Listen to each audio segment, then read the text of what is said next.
Maverick News presents The Rick Walker Show. Defrag your mind.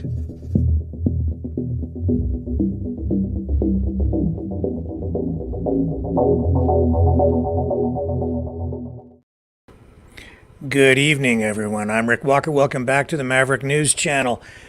Stuff just coming in so fast these days, it's hard to keep up, and that is the case tonight. I am going to do my best, but especially on the political front, the developments are coming fast and furious, especially here in Canada, where the leader of the Conservative Party, I said it, I've been saying it for the past 2 days. This whole thing with him stopping on the side of the highway to meet with the Axe the Tax protesters who are being portrayed in the mainstream media as members of the Diagolon far-right political activist, white supremacist group. That's the way the mainstream media portrays Diagolon. You can decide what they are on your own. The members of the group consistently say they're nothing but a meme. Well, I said, the whole thing with Pierre Poilievre and the Axe the Tax protest and all of this stuff, I said it could be kind of a trap. And I don't know if it is a trap, but I'm going to show you what's going on with that tonight. It's making me laugh, but it's dead serious stuff. Yeah. And it will have an impact on the election. You'll have to decide which way it's gonna go. Will it help Poilievre or hurt him? You can decide. And I think what we'll do is, I'm going to open up the program to video calls coming in for select people. Yeah, I'll put the link in there, and I'll do it right now. Actually, this is a very interesting time in politics. The stuff that's going on, I'll tell you. This is brilliant politics all the way around. It really is. Okay. To join the show, and I don't want anybody to join right now, but in a little while we will make the program available. I'd like to, if Steve is here, maybe Steve Robitaille, if he's here, maybe he'll join the program. And the reason I suggest him is because, he's a member of Diagolon. Or if there's anybody else who's a member of Diagolon, maybe you want to jump on the show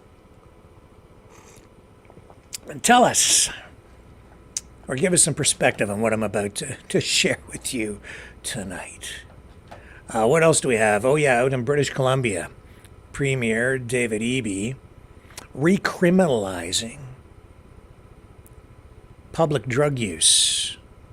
Failed drug policies out there. Terrible, terrible, terrible situation. So they're recriminalizing. Did you hear what I said? Not decriminalizing, recriminalizing drugs. The use of drugs in public spaces. So we'll share that with you.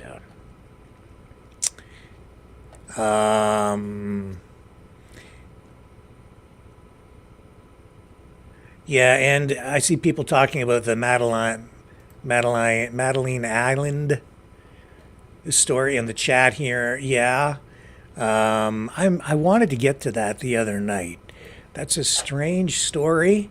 It's very left wing, I would say.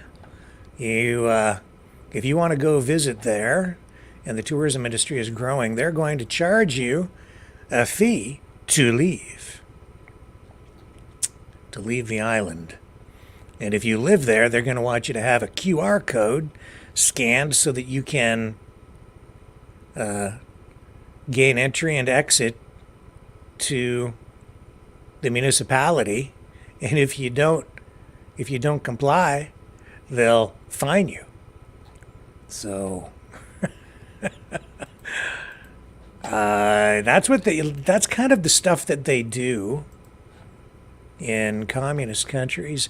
They just did it to me when I left Costa Rica. Yes, $35 fee to leave. If you don't pay, you ain't going. I guess you stay there till you rot in hell. Communists in Canada openly calling for revolution. It's making the rounds on social media, a new video with young communists in Canada openly calling for a revolution. I'm way ahead of the curve on this one. I told you about these guys. It has to be 4 months ago, maybe longer. 3, 4, 5 months ago. Why did I do that? Well, because I was assured by other communists that they don't want to overthrow the government. Oh no, the communists don't want to overthrow the government or anything, I was told. And I went, oh, that's odd, because right here on this website, it's open. They openly call for a revolution, and they say they want to overthrow the government. Like, they literally say they want to overthrow the government in their website.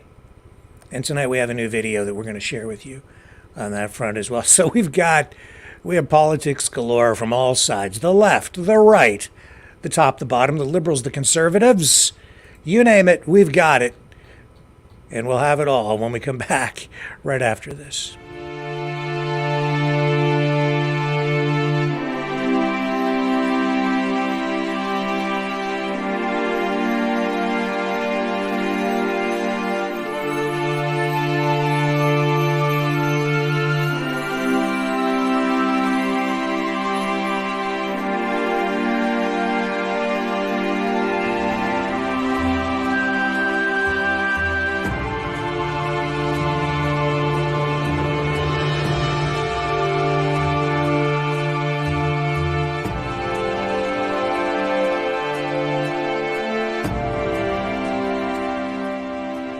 Maverick News. The world is watching.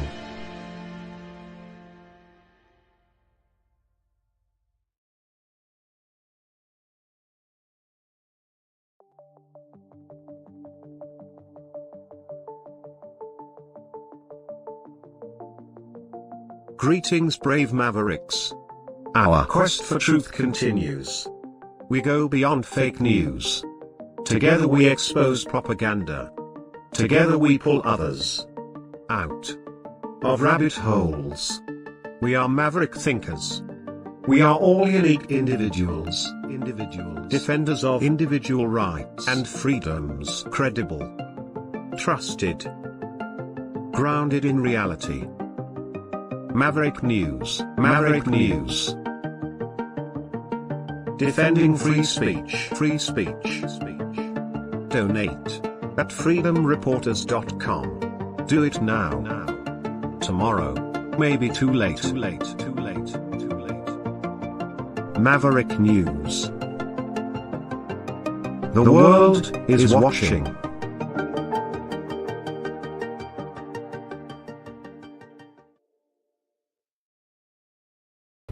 Okay. Let's start with the Pierre Poilievre stuff here in Canada. Sorry, my American friends. This is Canadian news, but you should take note, because this stuff affects you in more ways than you know. This country very unstable right now, and we are right on your doorstep. We are your next door neighbor. We had the world's largest undefended border for, well, all through our constitutional history and pre-constitutional history. But things have changed a little bit since 9/11. Nevertheless, still a very long border.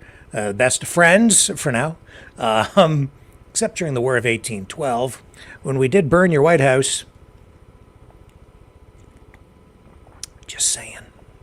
Maybe that's why Jackson Hinkle and Tucker Carlson and who else was it was calling for the invasion of Canada the other day?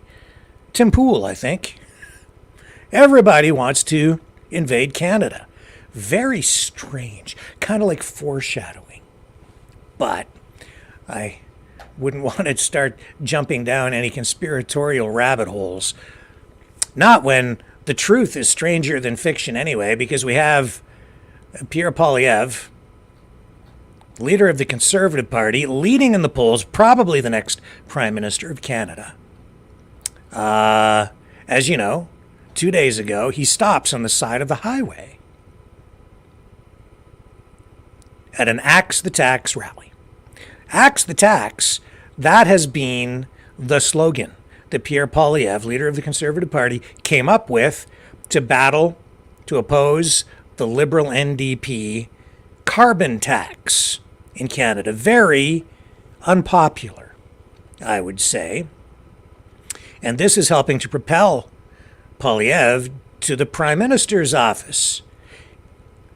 The next election has to be held sometime, I believe, by October of next year, constitutionally, according to the Election Act.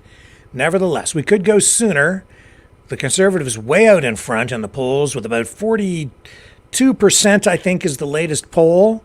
Enough for a majority government. So, I don't know. If you were this whole thing, it's either going to clip Poilievre's wings or it's going to lift him. It's going to be the air beneath his wings and lift him to even greater heights. I don't know which. All I know is 2 days ago he stops at the side of the highway at this Axe the Tax protest, which, as I pointed out, it has been co-opted, stolen, not borrowed, I think stolen by the freedom movement in Canada. And this is because about 5-6 weeks ago, Poilievre encouraged people to get out and protest the tax. So, the freedom people, lots of them right here, a lot of them are you guys, they said, okay, we'll do it. Pierre Poilievre told us to come and protest. They've been sitting now for 24 days on the sides of highways in various locations, small protests, smatterings of freedom protesters, now, embracing the Axe the Tax slogan. So this has been going on for about 3 weeks. Yeah, 2 days ago, Poilievre, out in the Maritimes, stops at the side of the highway at one of the protests and meets with the people.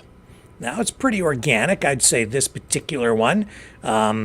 No, I didn't see, well, there was maybe one guy there that I recognize as a really prominent political figure within the freedom movement in Canada. But generally speaking, I think this was, an organic kind of a thing. Poilievre knows that they're using his slogan, and he's like, yeah, you guys are doing a great job. And so far, the protests have been very peaceful, no big issues, right? But I said, the Poilievre's opponents are going to use this as ammunition because they immediately latched onto this thing and said, oh, there's Poilievre flirting with the far right. And this is what it looked like when he stopped on the side of the highway the other day. Hello. Good, how are you? So I'm the guy who's going to axe the tax. Well, let's hope so. Well, don't hope so. Make it so. That's Make why it we're so. here. I know you are. Mm-hmm. You don't like the tax much, I can tell. Eh? No, I don't like it at all. 23 days. This is here. going somewhere, 23 folks. days. Wow. Yes. What are your names? My name's Gina. Gina? Yep. I'm Tasha. Tasha? Tommy. Tasha, Tommy. Hey, today I'm Dean. Dean. What are the chances of that? I know. what are the I chances? thought he was joking. I'm Yeah. like, Did you see No. a sign? It's got a big axe, a big wooden sign when you're Honestly, on the highway. we're not a political. light pole. Yeah. There's a big axe to tax over there. Like that. Yeah, we're not a political. It's for everybody. Stickers Like, on here. but I did that. it just seemed people came axe the tax too because it's scrap the tax and hey, we're all against the same thing. Yeah. We can't afford this, right? There's Yeah. so many homeless people, and people just can't even afford to go to the grocery store and actually grocery shop. Yeah. They have to decide what they're going to do. People are getting behind, and eventually they're going to be homeless or going from a nice apartment to like Skid Row just to make it. And the sad part is, we got the majority of soy boys sitting home playing video games. Who are the soy boys? What is a soy Well, boy? I would define a soy boy as someone that's not here that would rather sit home and scratch his nuts and play video games all day. In the morning, there's an old man that comes here. Yeah. He's in his 70s. He parks up there in his Crown Vic at probably 6 a.m. Yeah. Puts his Canada flags on, gets his car ready until we wake up here around probably 7:38. He comes down. His wife's doing chemo. He'll go out there and he'll stand on the side of the road for hours and bring coffee. Wow. We have seniors coming from in town, seniors coming from Moncton. We have seniors just driving here. They bring chilies, they bring soups. They'll come in, they'll put a crock pot on, feed us. While they go out and raise a lot. While these teenagers and preteens and young adults are just sitting home playing video games, not giving a shit. The same people that built this country are the same people coming out to stand. Yeah. For the rest of them that would just rather sit home and play We do get a lot of video games. support on the highway. Yes. So there is an enormous amount of support. And we're actually reaching out. There's people that probably wouldn't really step out of their comfort zone and come to a place like this. But because I think they see how peaceful and law-abiding and everything, normal people that have, some people have a business, some people have, nobody's out here that's like homeless, put it that way, at all, right? We came with 2 truckloads of food. We had enough to take care of us and other people. We didn't put out for money. We haven't had any merchandisers or any kind of grifting whatsoever. This is for the people. We don't want to take anything from anybody. We love everybody. Feeding breakfast to them. Yeah, But like it's not- Okay, so we watched most of this the other night. Let me just fast forward a bit here, see if I can get you. Here it is here. And I'm going to show you this one more time because this is going somewhere. This is not just a rehash of the other night. I just want to tee this stuff up for you and show you what I'm talking about. Okay, so they took Polyev into this trailer that they have on site. light switch right here. Look at this. Look at this here. There's Like, come on now. I knew where the light switch was. I turned them on. Yeah. Hey, thanks for putting that in there.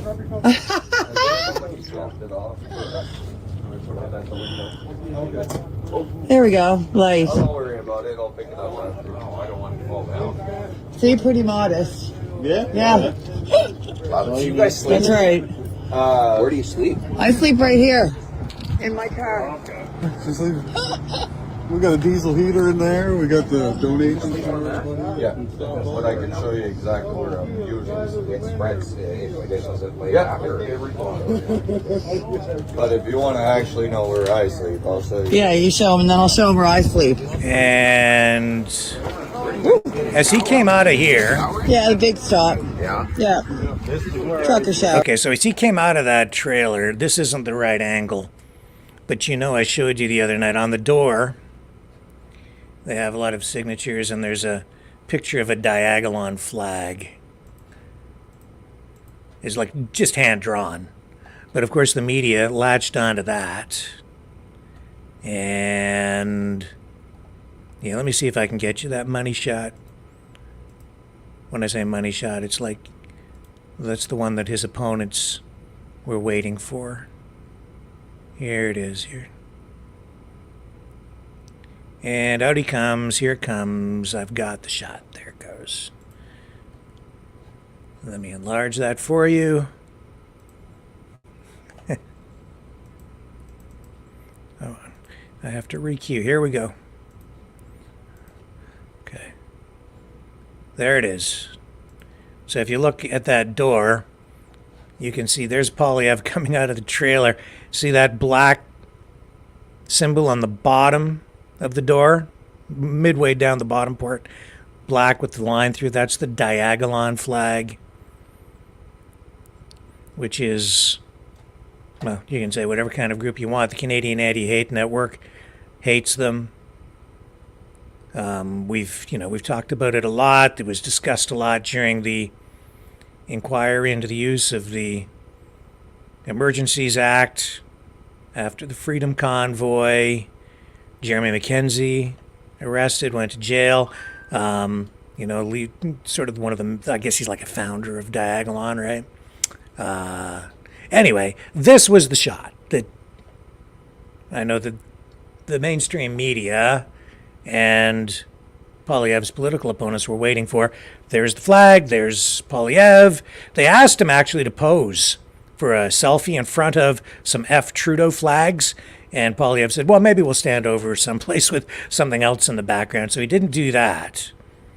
But I said immediately that this would be used as political ammunition against Poilievre, and indeed, it's coming from both sides. You see, I said from the very beginning, the freedom groups latching onto the Axe the Tax slogan and the campaign, taking it to the streets the way they have, the highways, if you will. I said, it's not because they're Poilievre's friend. It's some of the people within the freedom movement are. A lot, but a lot of the more main people don't like him at all. They don't trust him. You don't trust him. I know a lot of you don't. And this is a political strategy, not designed to really support the Axe the Tax campaign or Poilievre or the Conservatives at all. It's got the opposite intent in mind. So, how do I know? Well, it's because tonight, this is actually, it's making me laugh. Here's the ferryman's toll from, he's the Diagolon member. He's posting all this stuff tonight about Poilievre, about how he's their guy. They're endorsing him, which is going to make the left just lose their minds. They already have. So here's this. I really like these Diagolon guys. Diagolon is a violent white nationalist organization. I already said I like them. You don't have to sell them to me. This is coming from the Diagolon guys. All right. And hashtag Pierre 4 p.m. hashtag Diagolon. Hang on, we'll get you more. I told you. Oh man. What else do we have? We've got this one. They've been busy. They've been busy over there. Yeah, so here's this too.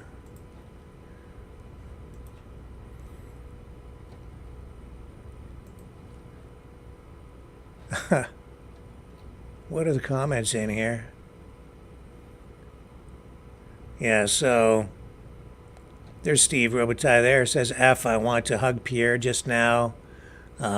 Jake says, this is hilarious. Front page of CBC coming right up. Uh-huh. Yeah. Uh-huh. Yep. So they've reeled him in, you see. They've reeled Pierre in. He took the bait. And now we'll see what happens.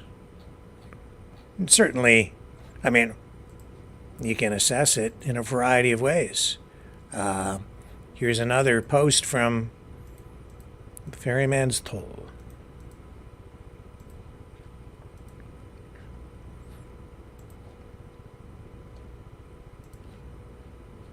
Here you go.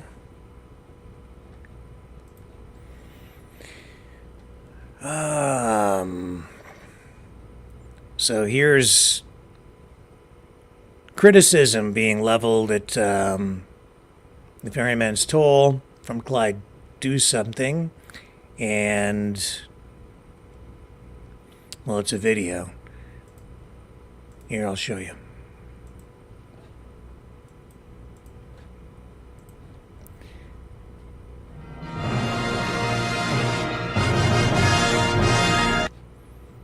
So I'm going to turn the audio down. So Clyde says, give it time. He said that people don't identify with the, what was it, the white identitarian politics, that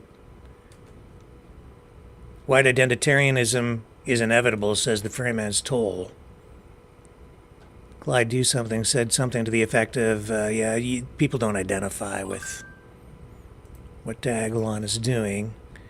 So, of course, Freeman's Toll hitting back, fighting with Clyde.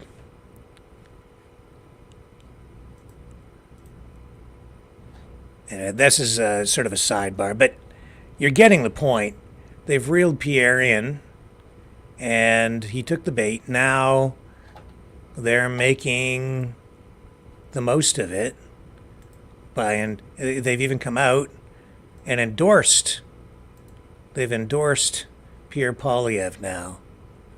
So, of course, what will that mean? That means that Poilievre will be hauled into the court of public opinion by the mainstream media, and he'll be called upon to denounce Diagolon, and if he doesn't, he'll be cast as a white supremacist. Pierre Poilievre, he's our guy. That's what they're saying over there within the Diagolon group.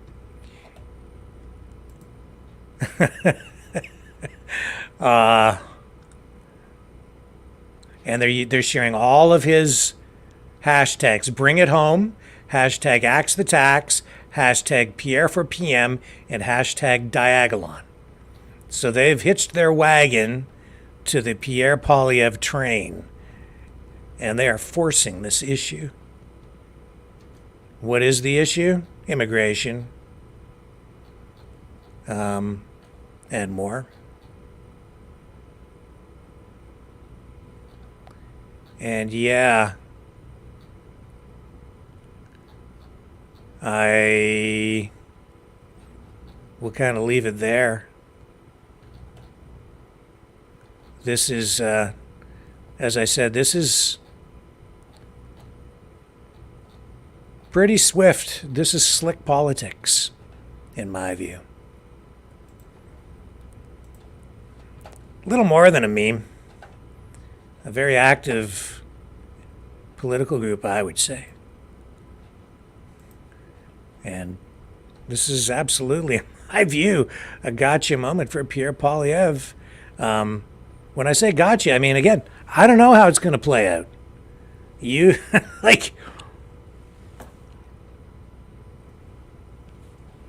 I don't know. Pierre,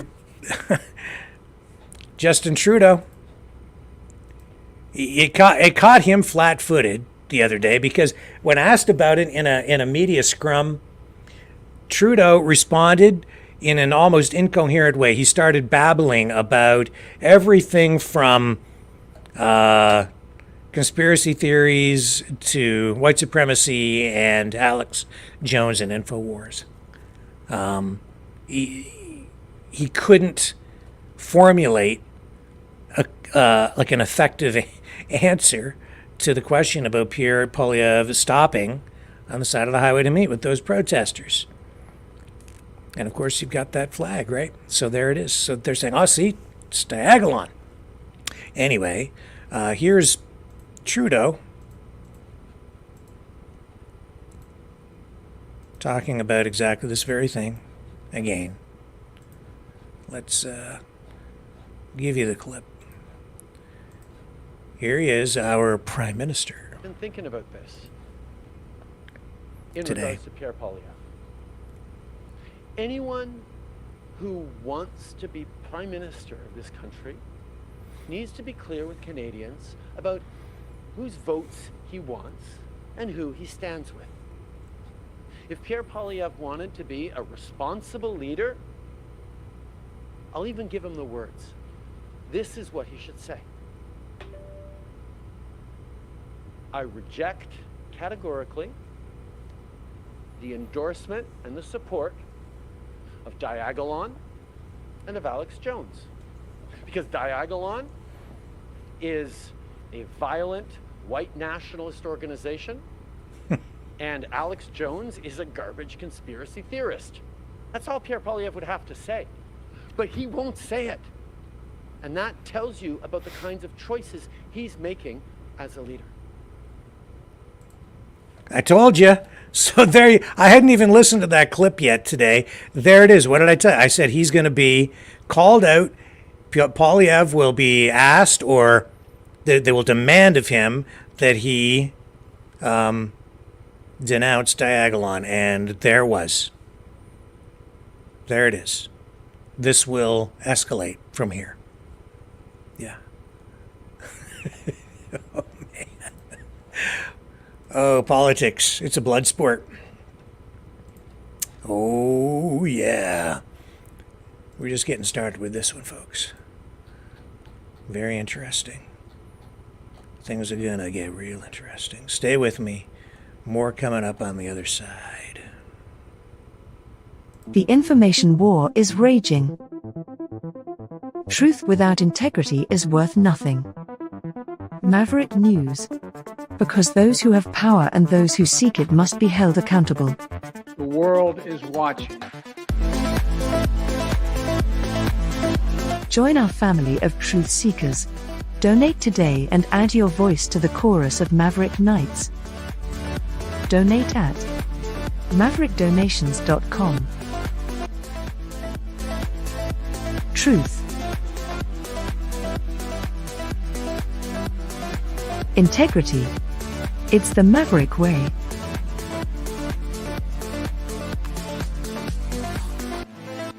Maverick News. The world is watching.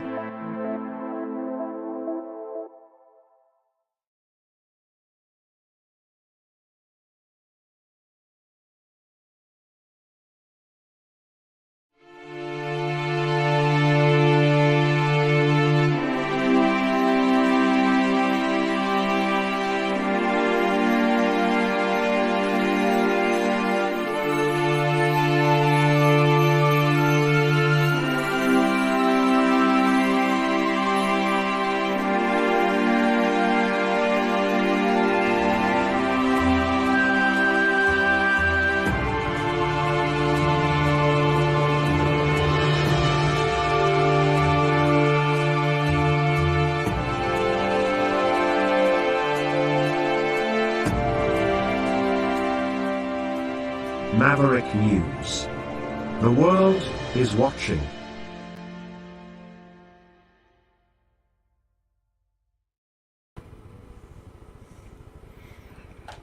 I am back. And apparently so is communism.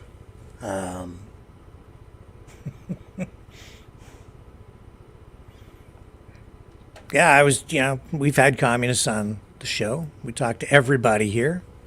If we can, anybody that wants to. Give them at least one kick at the can. Pretty much. Well, and then I've been assured, oh, no, we're communists. We don't want to overthrow the government or anything. Yeah, they do. That's the whole point. They always want a revolution. They want a communist revolution. That's the whole thing, man. It's like they want a communist revolution. And then, after I was assured, nope, don't want one, I just went to a website for one of the main communist groups, and it's right in there. It even says the objective is to overthrow the government. In those words! Now, that same group has a new promotional video out. Because they're back. Communism is on the march in Canada, quite literally. Communism is back. Last week, communists from across the country took to the streets under the red banner of communism. Vancouver, Victoria, Toronto, Ottawa, Edmonton, Montreal, Quebec City, and Sherbrooke. We are building this party to overthrow Canadian imperialism. People honked in support filmed us, and some even joined in on the marches. In the days since, we've had dozens of communists across Canada write into us and ask if they can join the RCP. This is only the beginning. Last weekend shows the incredible potential that exists in this country for a mass revolutionary communist party. We need to harness this potential and organize it into a mass fighting force. This is why we need every communist from the biggest city to the smallest town to build a communist cell where you live and work. And this May, we are all coming together to discuss how we will overthrow this fucked up system once and for all at the founding Congress of the RCP in Montreal. So join us and build the forces of communism wherever you are and help us found the RCP this May. Together, we will win.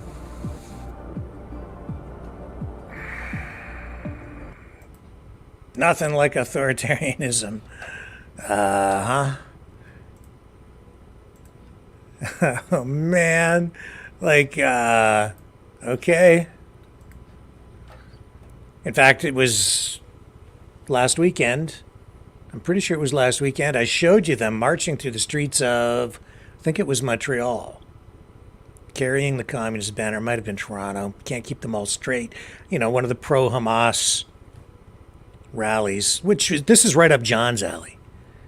Yeah, this is perfect for John because he's perfectly in alignment with these guys, the communists, and Leo too. So, like, I showed you, and they were shouting for a revolution then. And if you go to their website, it's like this is just one of the one communist group website. This is the same group that made the video, I believe. What do they call for? It's right there, communist revolution. Oh no, we don't want to overthrow the government. It's a revolution. Yeah. What is a revolution? I guess you could have a peaceful revolution. But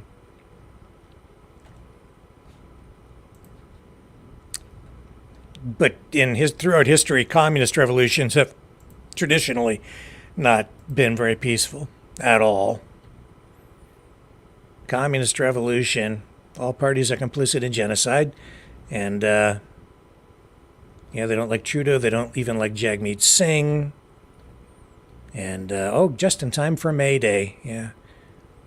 Palestine solidarity protests escalate, yeah. Very interesting, isn't it? Canadian forces train the Palestinian Authority on how to oppress. Agitate, organize, it says. Revolutionary Communist International Manifesto. Towards a revolutionary communist party. And I showed you the last time we visited this communist website, I did take you right to the page where they literally say that they want to overthrow the government. Here's another cell. Oh, God. You must create cells in the shadows.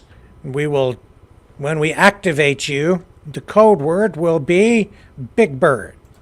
And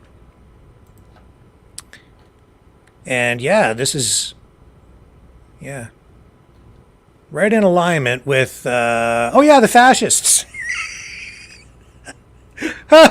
Oh my God. The communists, they sound just like the people that they oppose. Cut military spending, say no to NATO. NATO turns 75, Canada out of NATO. It's that's what I'm saying. These labels almost don't make sense anymore because you're getting this convergence of the extremes where they are coming together. That's why you're getting sort of Islamo-communism or Islamo-fascism. Same damn thing. And this is why John and Leo are in perfect alignment with these guys, because they talk just like these guys. Which is okay. You're still welcome to share your opinions here. End the illegal U.S. blockade of Cuba now. A day of solidarity with women in struggle, women's rights, reaction, genocide, environmental catastrophe, and growing resistance, environmentalism. Foreign interference is McCarthyism. Yeah. And this is the one for John, and that's genocide and Canada's participation in genocide and escalation. UN ceasefire vote. Yeah, that was when the UN voted in favor of a ceasefire, or wanted a ceasefire, which was not binding, even though they said it was. So there you go, my good friend Johnny. There's your tribe. And I don't know what else to tell you, man. It's like, that's where we're at today in Canada.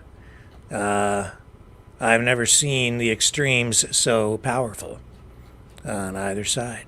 And this whole thing with Diagolon, I'm laughing. It's funny, because there it is. Now, out in British Columbia today, the Premier announced that they are going to recriminalize drug use in public spaces. Here's a government release on that story today. They did hold a news conference. I don't think I have a copyright-free clip of the address by the Premier, so I'll just let you know what's going on. It says BC is taking action to make illicit drug use illegal in all public spaces, including inside hospitals, on transit, and in parks, as part of several new measures introduced by the province focused on providing police with more tools to address public safety while offering support and access to treatment for people living with addictions. Keeping people safe is our highest priority. This is the Premier speaking. While we are caring and compassionate for those struggling with addiction, we do not accept street disorder, and that makes communities feel unsafe. We're taking action to make sure police have the tools they need to ensure safe and comfortable communities for everyone as we expand treatment options so people can stay alive and get better. This is a reversal, especially for British Columbia, which I would say has had the most liberal or progressive drug laws, I think, in Canada. And they are citing some quick facts here in this news release, saying BC's 3-year exemption under Section 56-1 of the Controlled Drugs and Substances Act to decriminalize people who use drugs was first requested on November 1st of 2021 and enacted January 31st, 2023. Since 2017, the province has opened 600 publicly funded substance use treatment beds throughout BC. The province has invested $35 million to support 49 community counseling agencies province-wide, and more than 250,000 free or low-cost counseling sessions have been delivered to individuals, couples, and families. There are currently 50 overdose prevention sites around the province to provide people who use drugs with the tools and supports they need to use safely and connected to care. Almost half of these sites provide inhalation services. None of these approaches to drug abuse have worked out in British Columbia. It has resulted in increases in all kinds of crime, both direct and indirect, as a result. And now the province backtracking on this. Make no mistake, this decision to empower police to effect arrests and confiscate illicit drugs, or any drugs really, in public spaces, not for simple possession, but for using drugs in public spaces. It will give police much greater latitude, and it's going to roll back the hands of time just a bit here to a time when police were able to exert more force and keep the streets clear of some of the problems, at least out of sight, will this result in better treatment options?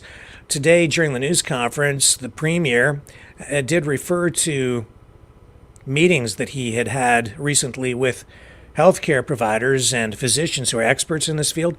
The drug problem is so bad in British Columbia that doctors are now finding that they have to develop new treatment protocols, completely new treatments, period, in order to address the health issues that accompany the kinds of addictions, the severe addictions that we're seeing today. Brain damage being one of the most concerning things that physicians are seeing as a result of the drug abuse that is happening in our communities. Mental illness also cited, and as I say, EB today, the Premier, saying that doctors have had to develop completely new protocols, completely new approaches to address these problems.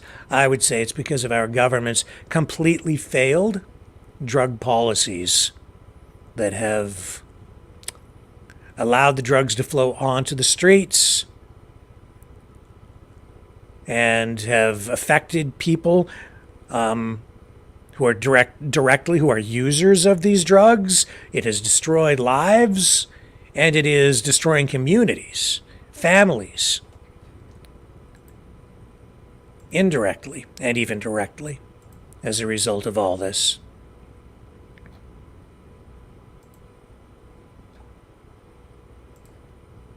Polyev latching onto this issue today.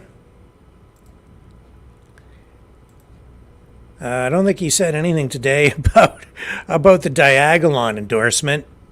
I'm not sure where that will go with Pierre Polyev. We'll keep an eye on that. I'll check to see if he said anything about it today. But he did have this to say about drug abuse and the impact on communities.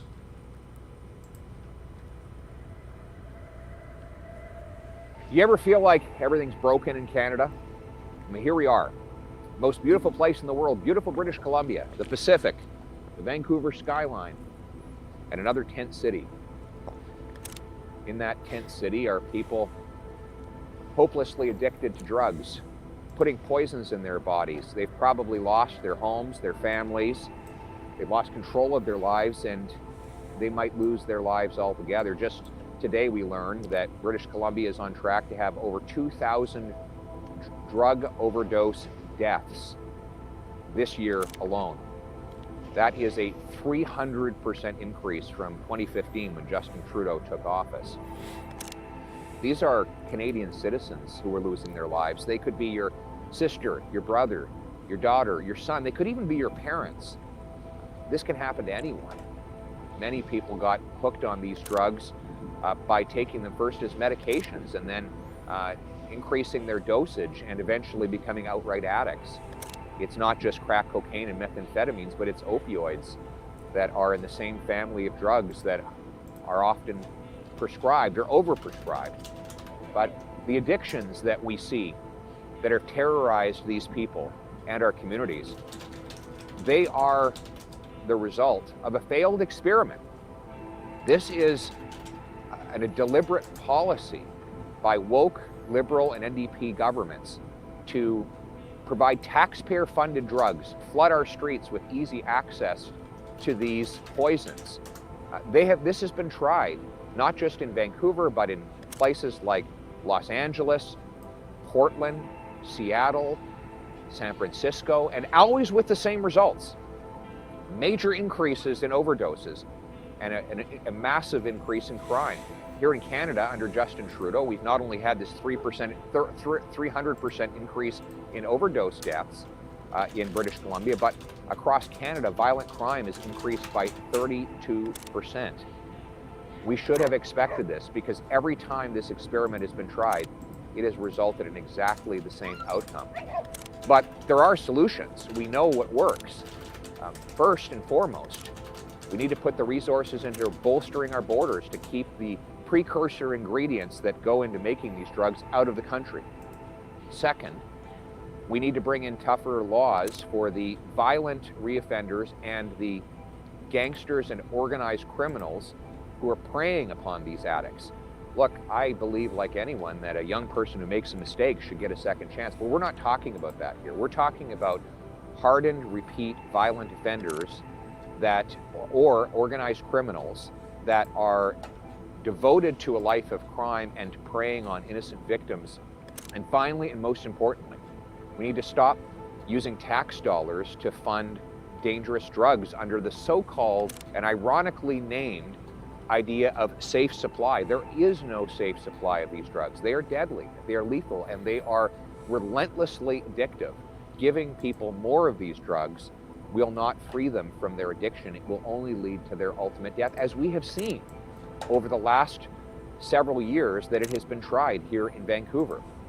Instead, we should put that money into recovery and treatment, detox programs that bring the addict into a facility, help them remove the poisons from their bodies, give them counseling, and help them fix the problems, the underlying psychological problems that got them addicted in the first place. This treatment has been proven to work. In Alberta today, they've managed to cut overdose deaths by almost half by getting people into recovery.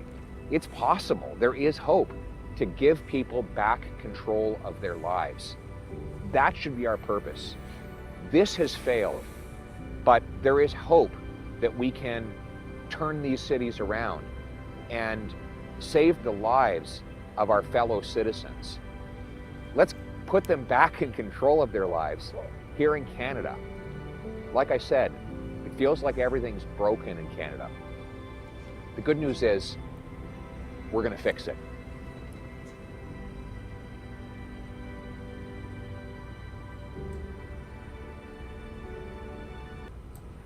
Hey, there he is.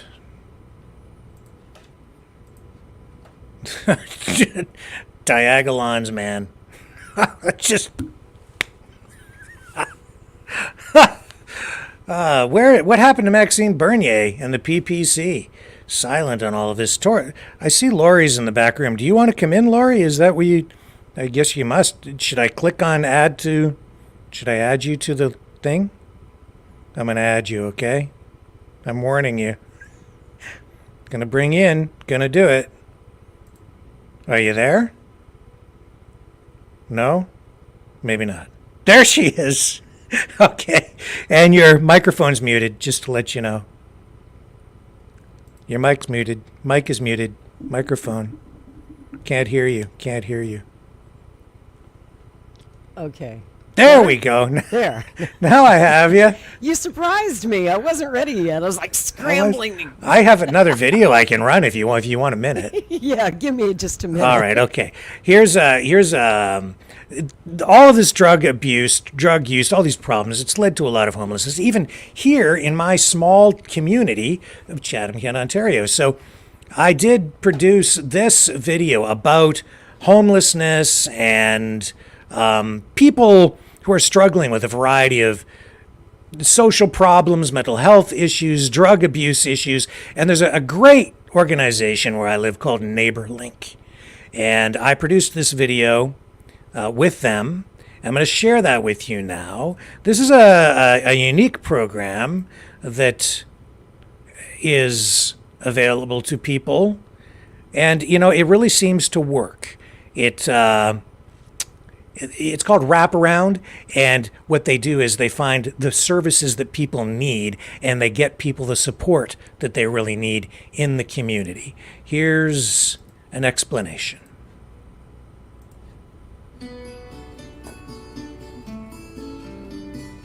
NeighborLink Chatham Kent is a local Christian charity that serves Chatham Kent residents in need of goods or services. Our motto is connecting people in need with people who can help.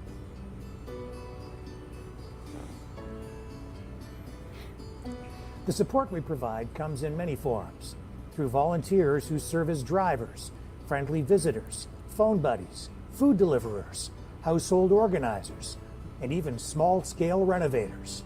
But the most important thing we provide is human contact and friendship. 30 churches are involved.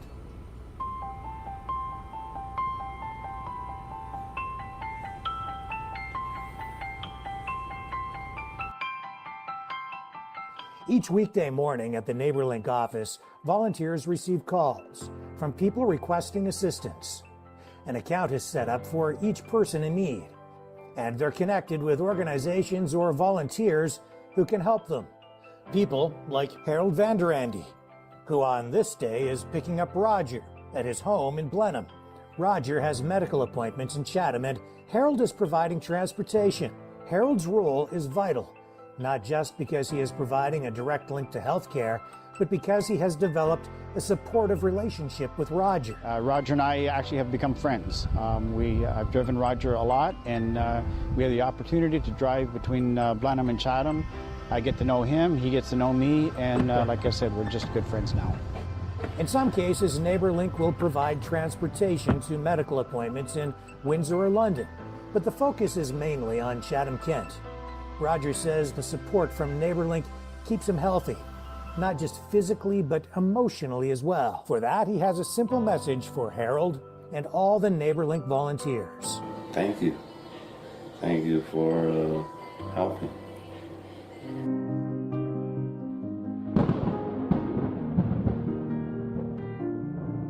One of NeighborLink's goals is to help restore people's dignity by not only giving them material help, but also by helping them establish social connections.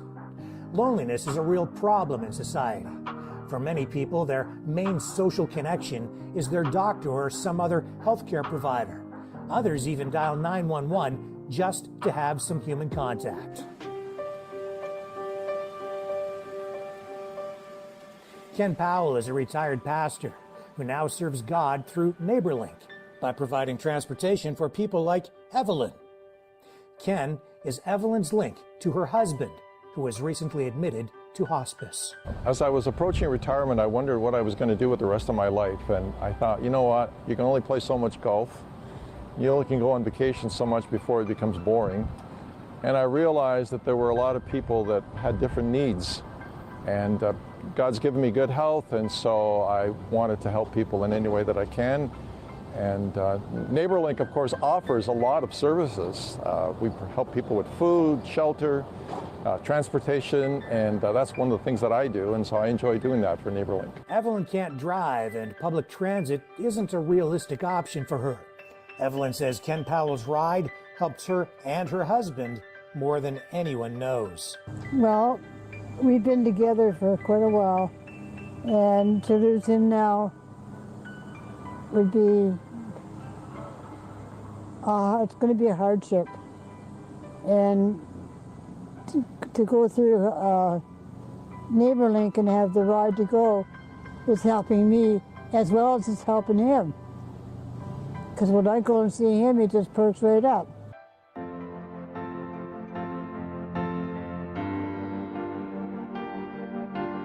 NeighborLink supports go far beyond transportation. The rising cost of rent and groceries is taking a toll on the community's most vulnerable. That's where Al Baker comes in. Al delivers food to families in need. The number seems to be growing each and every day. You know, people just don't have enough money to get from month to month without reaching out for some sort of assistance because people can't afford to pay their rent and buy groceries. There's just not enough money in social assistance. So if you're on ODSP or the CPP disability or whatever, Ontario Works, things are tough. So we do what we can to make a difference and just to try and fill the gap. On this trip, Al is delivering groceries to Robert and Gus. I myself am on disability right now, and disability, I'm not partial to say, but disability doesn't go very, very far in today's community and society, and I'm not prideful, but I do reach out to the people that can help me out. Back in the days when I was working, the red kettles and everything else, I had no problem dropping a $100 bill into one of them to help people that are in the need to where I am now. Same with donating food, same thing. But now I need the help. I can't do what I used to do. NeighborLink's main food supplier is Chatham Outreach for Hunger. Other food suppliers include the Salvation Army and Praise Fellowship, one of NeighborLink's supporting churches. By the time My rent and my utilities are paid. I live off of $429 a month, which isn't a lot. This is a great help, because without these guys, I would not make it through a month. I would have to starve for a week. So this is awesome. NeighborLink's strength as a program lies in its flexibility. Just ask Alan, who lost his ability to work when he suddenly blacked out a few years ago, suffered an injury, and developed a combination of related health problems. Between depression, my eye disease, I'm considered legally blind, and not being able to handle stress properly, I'm here alone pretty much all the time. Today, Harold is helping Alan rebuild a life by helping him with some home renovations. It's difficult for me to get out into the community to have, I guess, what you would consider normal friendships. Harold's been really good at just saying, hey, if you want somebody to talk to, give me a call. And we've done that a couple times for situations that I was being faced with that I didn't really know how to deal with. The house repairs, truthfully, are probably the minor part of the need, although it's fun to work with Al. He's a very gifted person, able to do many different things. I'm amazed what he's done by himself already, but being able to do that with him has been also an encouragement for me, but undoubtedly something that just gives them the realization that although it's a large project, together we can do many things.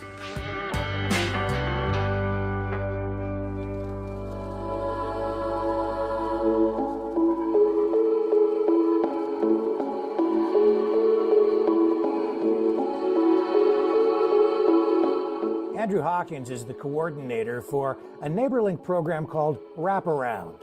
He says sometimes a call for assistance is just the tip of an iceberg. A look below the surface can reveal a combination of serious challenges that require the help of a wraparound team. Wraparound comes from the fact that we wrap a team around them. So sometimes that's all people need, is a team. As soon as they know that they're not alone, they do well. They start to succeed. The wraparound team works to create links between a client and social service agencies that can help with problems ranging from drug addiction and mental health to generational poverty and children's aid custody issues. Even personal finance courses can be offered, which is critical because once finances are in order, other aspects of life like marriages and family life become much less stressful. Wraparound itself is a planning process. It's helping them to establish a vision.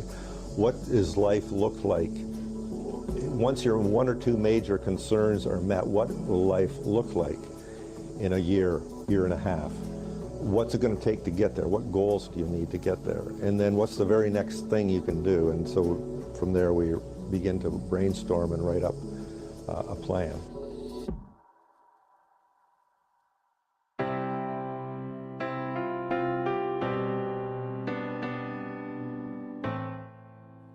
The benefits and success of NeighborLink are obvious, but NeighborLink needs help.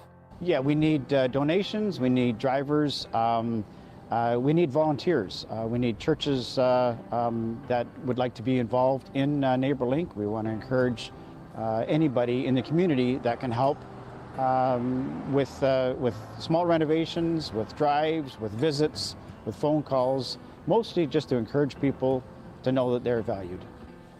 So we see a lot of people whose lives, which is our goal, are made better. And I was talking to a former wraparound participant just this morning, and she is going to her third year of a DSW at St. Clair College. She's in a stable relationship. She's quit drugs, she's quit alcohol, and now she tells me today that she's quit smoking.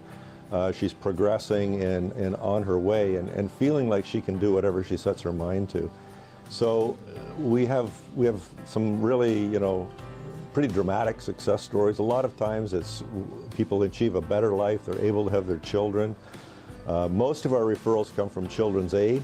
So families need help with parenting. Sometimes the children are in custody.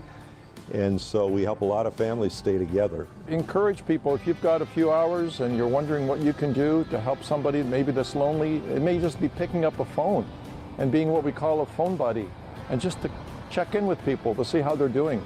That would be such a rewarding and a blessing. And of course we do this to bring glory and honor to God, not to ourselves. For those whose lives have been changed, they'll tell you NeighborLink didn't just provide a handout, the volunteers provided a hand up. It is a help that's in our community that is greatly needed, and the services are there. So if anybody knows the telephone number, knows where that they can get in contact with Al and the services, it's a great thing to have. Something I learned indirectly about NeighborLink is they meet you where you're at. It's not like it's a one size fits all. It's okay. This is where I'm at. This is where Al's at. The next person they help is at a different spot. They have different needs. But I didn't know that about them.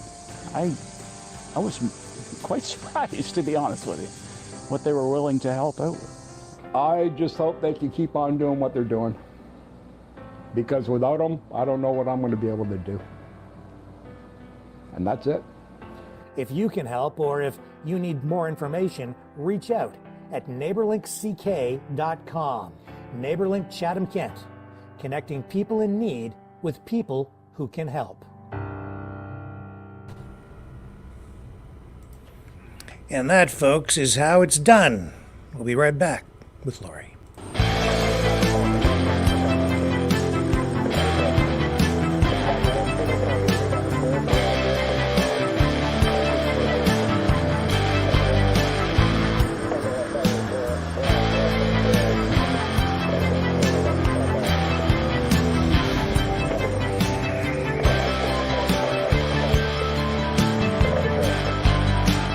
Maverick News.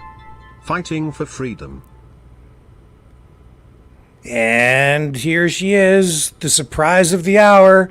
Wasn't expecting you tonight, but I'm glad you're here. I wasn't either. I wasn't expecting to be here. But, where I was expecting to be today was at the state capitol of the great state of Oklahoma, filing the ballot paperwork for Robert F. Kennedy Jr. to be on the ballot here. But... oh, no, you don't tell me. There's a but. Oh my. There's a but in this story. I can't blame the Democratic Party. I wish I could, but I actually have to blame UPS because they didn't get the darn paperwork here in time. So we're going to have to try again on Monday. Oh, okay. I thought it was something. I thought it was like. No, I thought you were going to tell me it was a pro-Hamas, pro-Palestinian protester. Preventing you from gaining access to the building. I thought that's what you were going to tell me. Well, we don't have those here in Oklahoma. You don't have any right now? No. Not that I'm aware of. Hamas-free zone, I guess. It's a Hamas-free zone, and I like it that way. Good for you. Our traffic is not snarled. People are nice to each other. Jews are welcome in public places. Sounds great. Yeah, it's pretty awesome. You can even be a Zionist, and you're welcome anywhere. Imagine. It's a rare thing these days. It is. Wow. It is, man. Sign me up. Yeah. Well, I got my afternoon free. I thought I was going to be at the state capitol, and instead, I thought I'd just, get a cup of coffee and join you and hang out and talk about the news of the day. Yeah, well, that's good. Did you see those sunsets in that video? Do you know how the one sunset was a sunset? That's at Mitchell's Bay, Ontario. Some people say that's the best freshwater fishing anywhere in the world is in that bay. There was a guy I knew had a TV show. His name was Red Fisher. Dude, Red Fisher. I grew up watching. Was it a fishing show? It was a fishing show. This was back in the 70s. He had a show, and he lived in Mitchell's Bay. And I ran into him one day, and he made my day, and he made my year. As a TV producer myself, I was in awe to meet Red Fisher, and he lived up there. And then the other son, and it is great fishing, and you can just walk right out, way out in Mitchell's Bay, which is part of the Great Lakes system. It like knee waist deep. That's as deep as it gets until you get way out. So you can take your kids swimming there. It's very safe, and the water's warm. The other sunset, I had to get up. It wasn't a sunset. That's a sunrise. That's a sunrise. You go the other way to Shrewsbury, and you can beautiful sunrises there in the morning. And you can throw a line out from shore and come home with your limit of smallmouth bass and have lunch. It's a great place. Wow. Well, you did a beautiful job on that production, Rick. Nice. Really nice. Well, they're great people over there, and they do fantastic work. And that's an example of what people say all the time. What's your plan? There it is, man. That's how you make a difference. You don't need to worry about Justin Trudeau or Pierre Poilievre or Joe Biden or Donald Trump. Just get out into your community and make things better. Freedom is a state of mind, and it's a choice, right? So help make your community freer. Help those people be freer by lifting them up. That's the way you do it, man. Yeah. I mean, we don't really notice or feel a lot of the government policies that come to us from the federal level.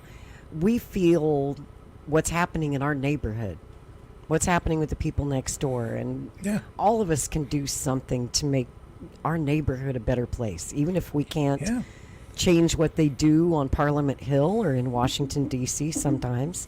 Sometimes they don't listen to us. But it's amazing how much of an impact we can have right here on our street, in our city, our little town. And the entire time I spent shooting that, over all the days that I spent shooting that production, not even once did anyone say, are you a communist or are you a fascist? Like no discussion about any of that. Isn't that refreshing? It sure was. Yeah. There was no political talk at all, in fact. Ah, that sounds nice. Yeah. That sounds really nice. It was really good. It was really, really good. Yeah. Yeah. It's rare to have a conversation anywhere without somebody trying to figure out what your politics is. Yeah. And judging you by your politics. Yeah. It was just about helping people. That's all that it is. Doesn't matter. There's no such thing as Republican or Democrat children, or, when it comes right down to it, basic human needs have nothing to do with your politics. That's exactly right. Yeah. That's one of the cool things that the Libertarian Party does, or not so much the party, but sort of groups within the party, is, they do fundraisers and GoFundMes all the time for just regular people who are in a bind, who need help, fellow liberty-minded people, fellow libertarians in need. And it's amazing. We can raise 10 grand, 20 grand in a day for someone who really needs it. It's amazing how generous and kind-hearted people really are, despite what you see on the news, where you see so much hatred and bad behavior. But you don't see that so much when you go out and walk around and talk to regular people in your neighborhood. I do not see that. Right. Yeah. Which means you shouldn't watch so much news. That's right. Unless you're watching here, of course. You should always watch what here. What are you doing here? Get out of here. Night. Go enjoy your life. Log off the internet. Oh. Sorry, Rick. I just killed your audience. Yeah, it's all right. I'd rather they get out there and do something healthier anyway. That's right. It is a beautiful day here. Man, it's been one of those spring days that's just crisp and sunny and about 80 degrees and perfect. Oh, and speaking of bright sunny days, there's a report tonight that says more than 115 people who viewed the solar eclipse in Ontario earlier this month have experienced eye damage as a result of looking directly at it. I kept telling people, don't ya. do that. Don't Told do ya. that. Even though there were people online saying, oh, you don't listen to the government. Don't trust them. You can look at it. It won't hurt you. And I'm like, don't do that. And now 115 people reported so far are going blind, literally blinded by the blind. light. Literally blinded by the ultraviolet light. Blinded by the light. Yep. So what else is going on in the news today? What's on your menu tonight, Rick? I didn't mean to interrupt. I was just no, not at all. going to jump in and go with the flow. Well, we're talking about this is a strange one. Inflation, of course, a big problem. The NDP, the sort of the really socialist slash communo-fascistic government propping It's Justin all the Trudeau same up. nowadays. Right, it's all the same. Right. So as a result of all of that, now we have a Steal from Loblaws Day coming up, believe it or not. There's literally a campaign where people are putting up posters, and there's going to be a day where they're encouraging people to go to the grocery store owned by Loblaws to steal from them because of corporate greed. It's the wow. It's the left-wing political movement's, I guess, answer to inflation. It's like, well, if it's too expensive because they're price gouging, just go steal it. The price is too damn high, so take a 5-finger discount. Yeah. Help yourself. You know, Wow. This is crazy. To me, this is another lie coming from the NDP and the government itself. I mean, this is a way of deflecting the blame for so much money printing and giving free money away. Like, what, $15 billion yesterday announced for Honda? Another record amount of money given to a giant multinational corporation to retrofit or build new automotive facilities in Ontario. To build cars that nobody wants to buy. $250,000 a year that they can't sell. That today we're seeing EV sales. I saw the headlines today. EV sales are slumping. They can't sell the cars. The automotive companies are pulling back on production. I've been telling people this is coming for quite a while. Earlier this week, because I'm into automotive journalism, I saw that Hertz rental car company, their stock has tanked. That's because they invested in a lot of EV vehicles. Oh. Their repair costs skyrocketed. People don't want to rent them, so they're trying to dump them. They're putting more of them onto the market, the secondary sales market, right? People don't want to buy them, so the value of their inventory has tanked. So the cars that they bought at a premium price, they're selling at a deflated price, like a vastly depreciated price below what they ever expected to get for them. They're putting more of them on the market than they intended to begin with, which is flooding the secondary vehicle market with electric vehicles, which is further depreciating the values of electric vehicles on the secondary market overall. So all people who have EVs are suffering greater depreciation as a result.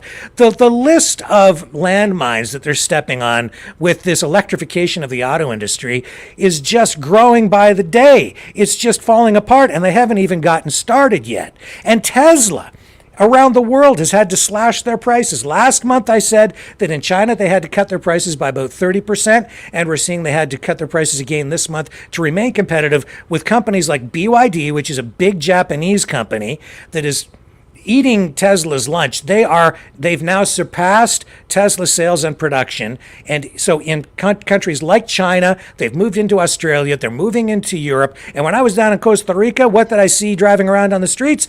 BYD electric cars from China. I told people there's huge competition worldwide for this stuff. And if Justin Trudeau and the Premier of Ontario, Doug Ford, or Joe Biden think that all it's going to take is to simply set up these plants, dump tons of government money into it at our expense by reaching into our pockets to finance all of this, think again, because the Chinese, the Vietnamese, a lot of other countries around the world are already ahead of us. And you're not just going to have to build the plants, you have to be competitive. And we're already not. So let's throw another $15 billion at it. That'll fix the problem. Exactly. That's government think right there for you. Yeah. Here's something that nobody wants. Nobody wants to rent it. Nobody wants to buy it. No one can afford to maintain it. Let's throw some more money at it. And recent surveys show that people want vehicles that can charge within 20 minutes, and most of them can't do that. In fact, it takes up to an hour to get a full charge or longer on a level 3 charger.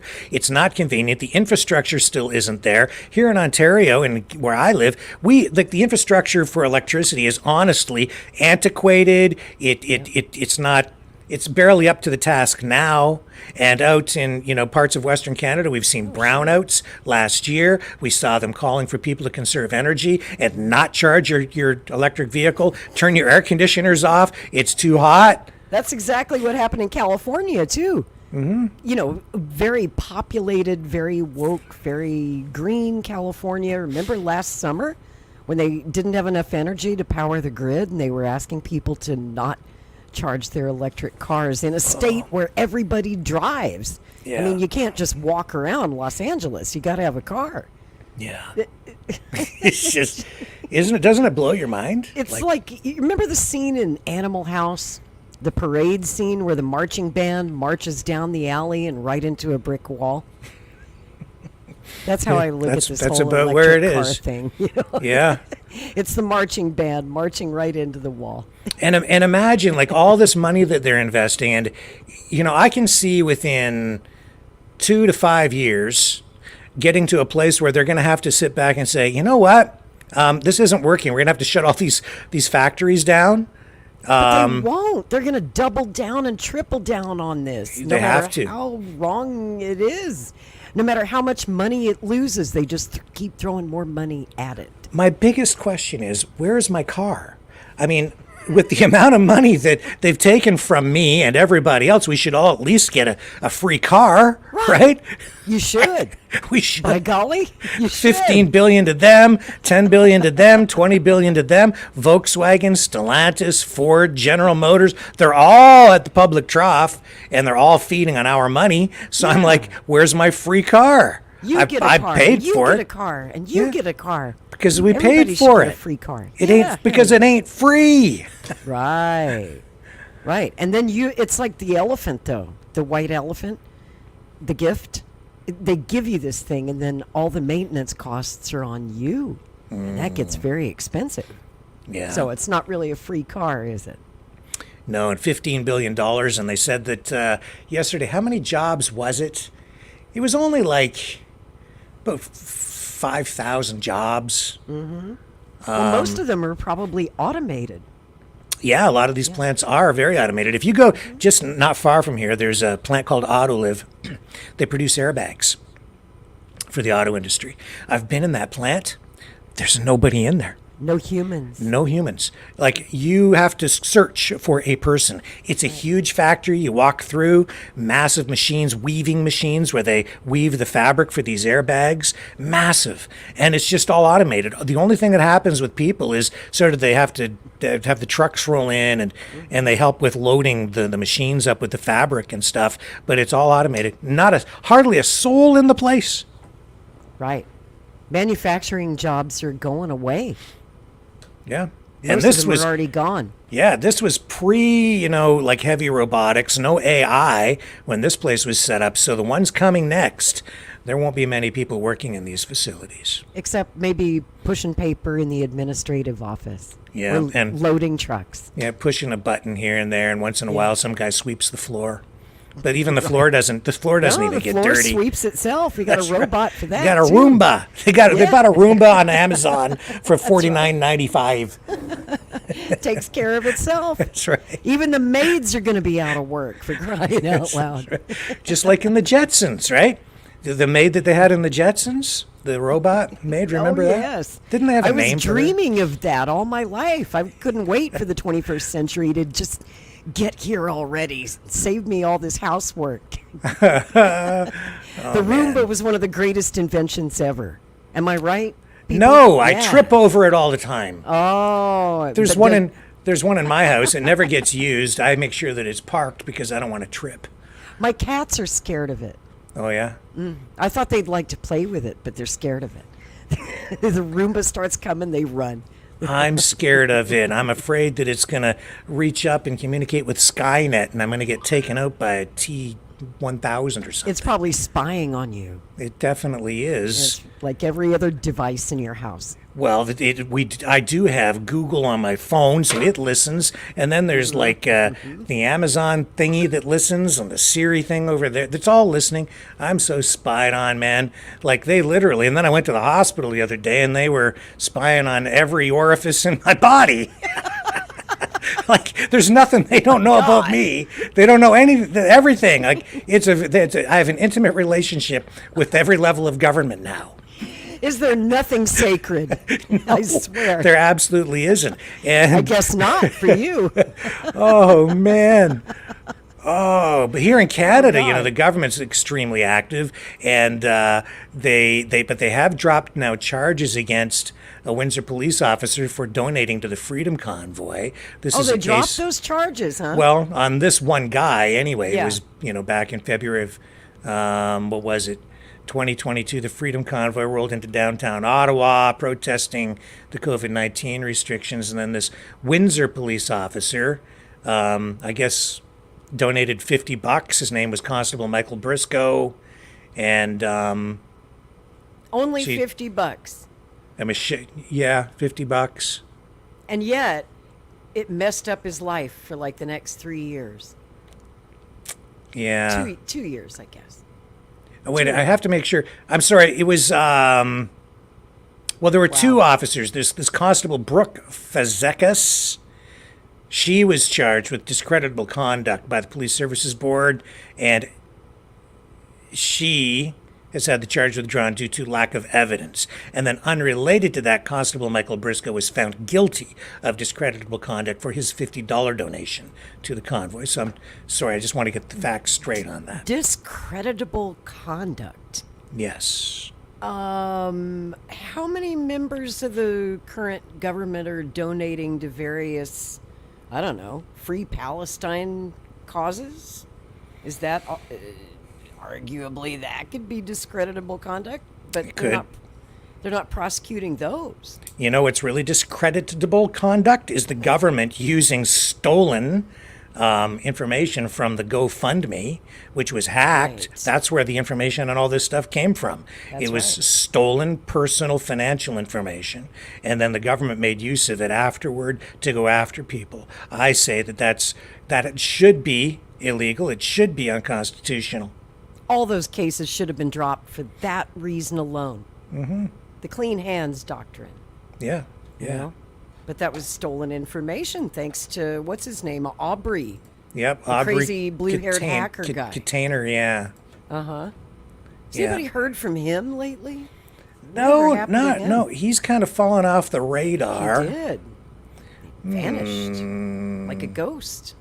Yeah, maybe I hope for his sake, he's not a ghost, but I don't know. Oh, I'm sure he's hacking away somewhere in somebody's basement, but he's just not seeking publicity, I guess. And he loves publicity and attention. So it's strange for him to be so quiet. And, all this stuff, the convoy, freedom movement, Justin Trudeau, F. Trudeau, all this stuff, it's still, dominating so much of the political landscape. And then just in the last couple of days, Trudeau was paying a visit to that plant in Alliston, Ontario, the Honda plant, for the $15 billion announcement. And there was a cop there who approached some protesters.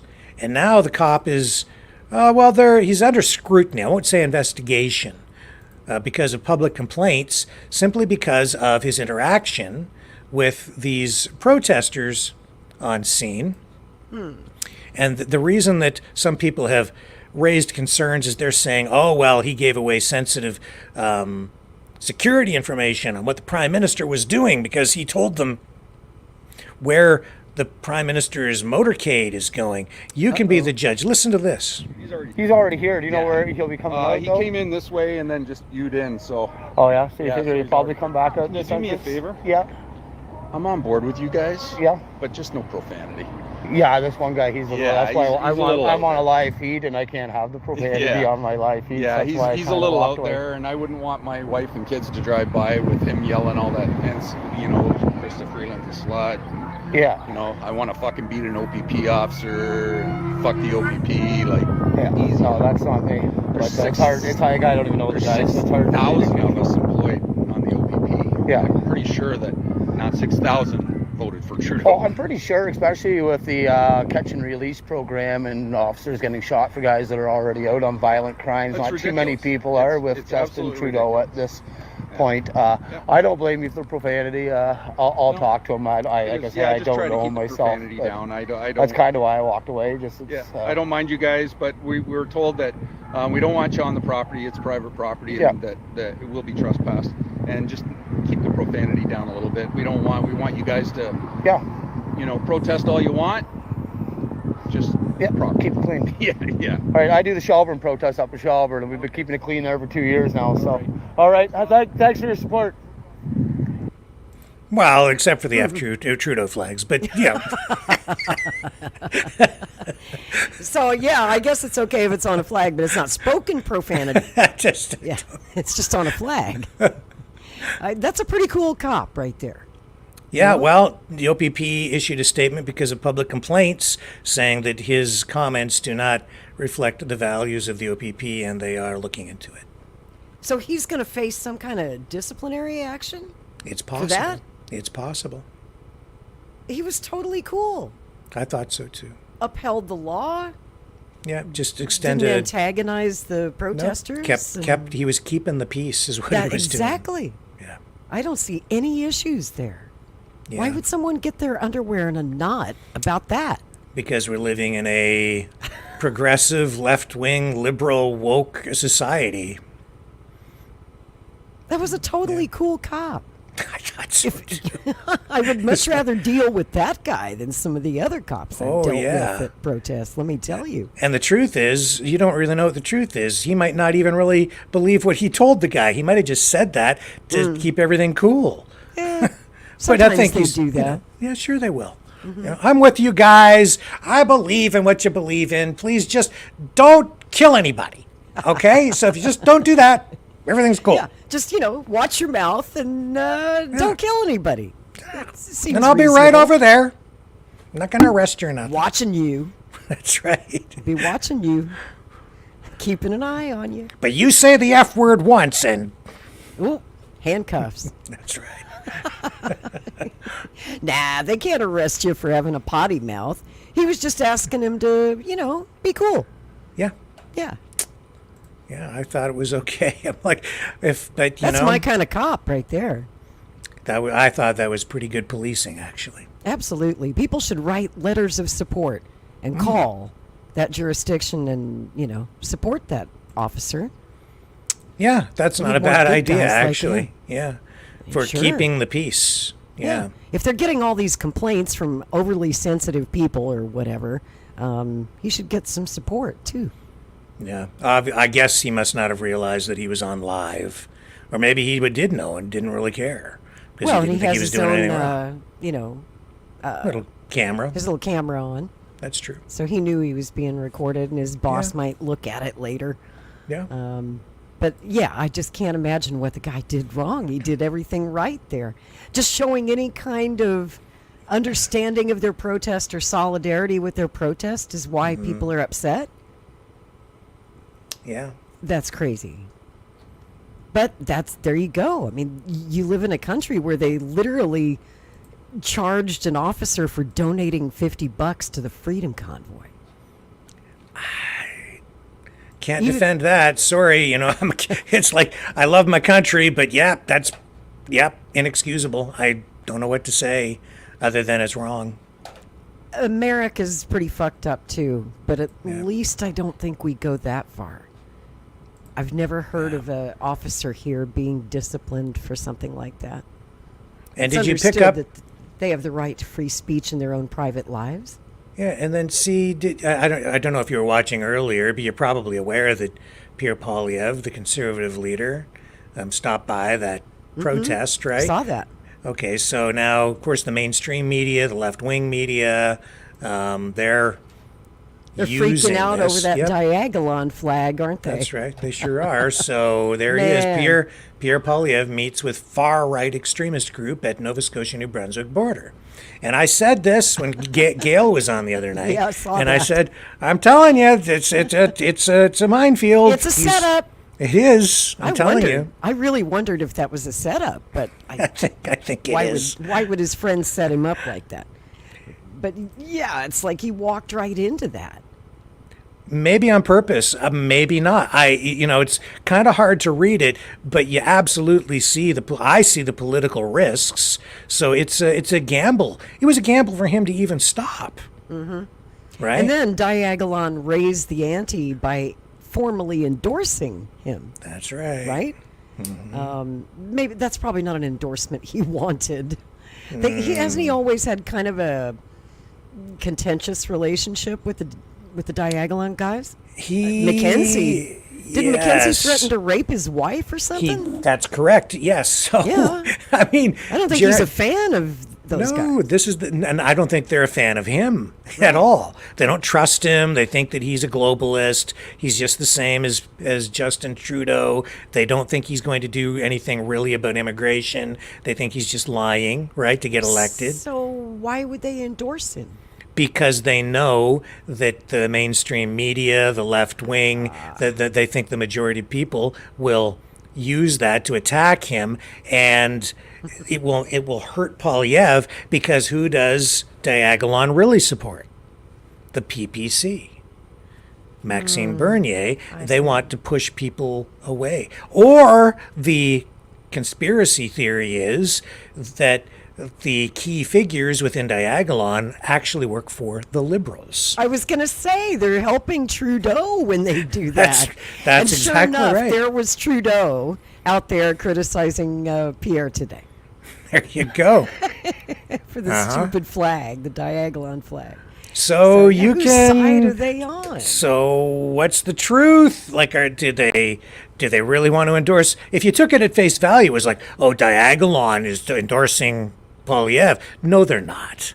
It might to some people look like that, but they're not. Or, I mean, those are the three scenarios, right? So take your pick. What's the truth? Who the hell knows? I don't know.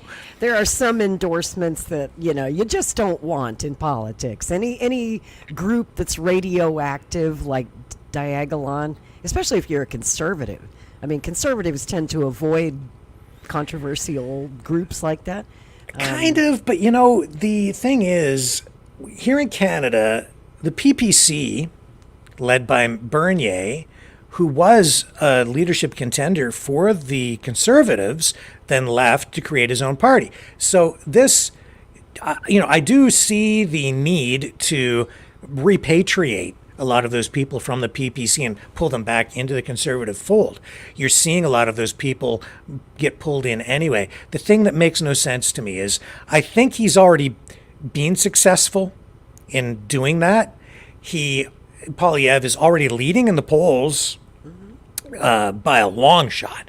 He has about 42%. That's enough for a majority if the election were held today. Right. Why take the risk right now? Why do that right now? If I were him, if I were his handler, if I was running his campaign, I would say just leave well enough alone. You're out in front. You don't need to do this. Just let it ride. That's right. So why do it? That does not make sense to me. Me neither, at least from a strategic point of view. I mean, it's hard to tell when you watch that video if it was staged, if they knew he was coming in advance, if that was a photo op, or if it was truly spontaneous. It looked to be spontaneous. It so did maybe to me. He had no idea what he was actually walking into. That's a possibility. Yeah, he couldn't have known that there would be a Diagolon flag on the door or whatever, this place he was visiting. But some of this probably didn't even notice it was there. this faux innocence that Poilievre is putting out there, like, oh, what's a soy boy? He doesn't know what a soy boy is? Come on. Like, seriously? I've seen him do that before. Like, I like Pierre, okay? But seriously, you don't know what a soy boy is? He doesn't want to say it, right? He doesn't want to say it. He doesn't want to get trapped in. That's why he did that. But also, like, I find it hard to believe that He doesn't see the political risks associated with this. There's something else going on, like a deal has been made behind the scenes, or maybe he's just rolling the dice. I don't know what it is, but this is a bigger risk than most people realize. You know who he reminds me of is Speaker Mike Johnson here in the States, Speaker of the House. They both have that kind of, clean-cut image, maybe lives a sheltered life, doesn't know what these things mean, very normie, very conservative, Christian, Clark Kent kind of personality. That's funny you say that They because, remind me of each other. they gave him a makeover. Do you recall? Yes, I do. Yeah, he used got to rid have of the glasses. got rid of the glasses. He was always wearing the tie, very stiff, right? Yep. Very nerdy in a very stiff way. Right. And now they put him in the t-shirt with the jacket. They get rid of the glasses. They just fix the hair just a little bit and make him look a little cooler. Give him a little bit more of that approaching middle age sex appeal as a married man. All the the housewives kind of want to steal him away, sort of a thing. I'm not going to lie. Mike Johnson was my secret crush. I knew it. I got a thing for Speaker Johnson.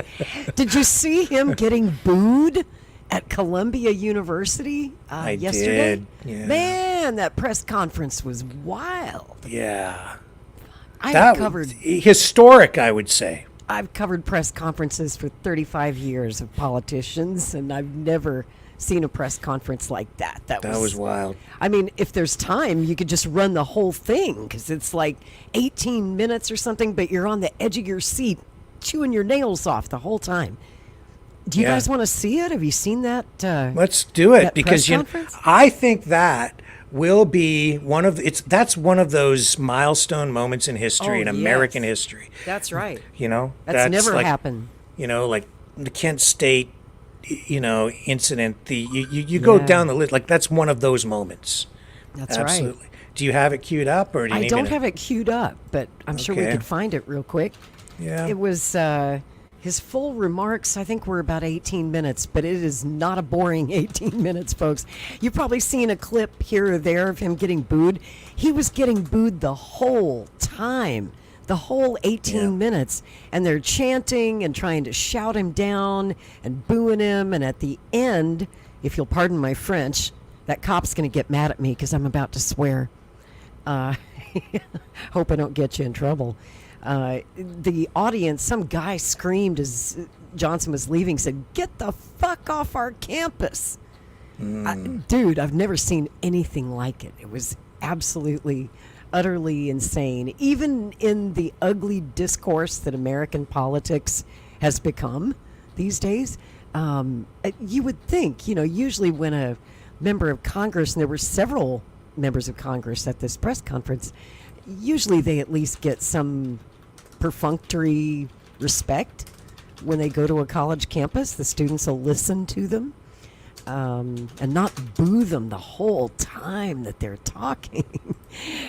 And they're yelling insults at him. It was like, like a crowd full of hecklers at a comedy club. But this is the Speaker of the House. There was just no respect at all for the office, and it once again showed me that people are that angry at their government. They hate their government. They absolutely hate their government. That is the thing. It's like civility's gone. Yeah, people just. It's not even that they don't trust government anymore. No, like they hate people them. hate them. Government. Hate the government in both Canada and the U.S. That is the case. And in their mind, they're all guilty. It's almost like there aren't any good guys or bad guys anymore in the Congress. Yeah. I still look at Speaker Johnson as one of the pretty good guys. I'm not happy about what he just did with that Ukraine aid bill. Here we go. Or Section 702. Did you find it? Yes, we're coming up on it here. Okay. Boy, this is something else. Okay.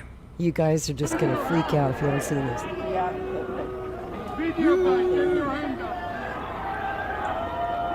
So, Thank you all for being here today. We have several members of Congress here, and we're here today at one of America's preeminent academic institutions on a very important day and a very important time. Throughout history, Columbia students have contributed to the great storybook of America's life and thought. Visionary American leaders like Alexander Hamilton and John Jay and the Jewish leader Gershom Shashis knew the self-evident truth that was at the heart of this country and once at the heart of this university, and that is that we are endowed by our Creator with certain inalienable rights. They should not be infringed.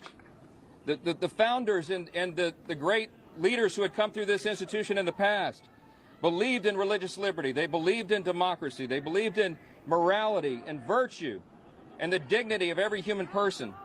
They believed in the free exchange of ideas, and they detested mob rule. We are standing here right now on the steps of the Low Library. In this very building right behind us, Columbia University once awarded Winston Churchill an honorary degree, and it was Churchill who said, "It is manifestly right that Jews should have a national home where they may be reunited." We believe in that principle. And today I'm here to proclaim to all those who gnash their teeth and demand to wipe the state of Israel off the map and attack our innocent Jewish students this simple truth: neither Israel nor these Jewish students on this campus will ever stand alone. Today, Hamas issued an endorsement statement of the protesters on this campus. They called them the future leaders of America. It is detestable. All of this has to be said because the cherished traditions of this university are being overtaken right now by radical and extreme ideologies.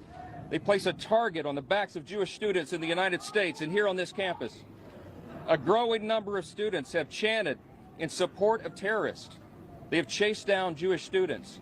They have mocked them and reviled them. They have shouted racial epithets.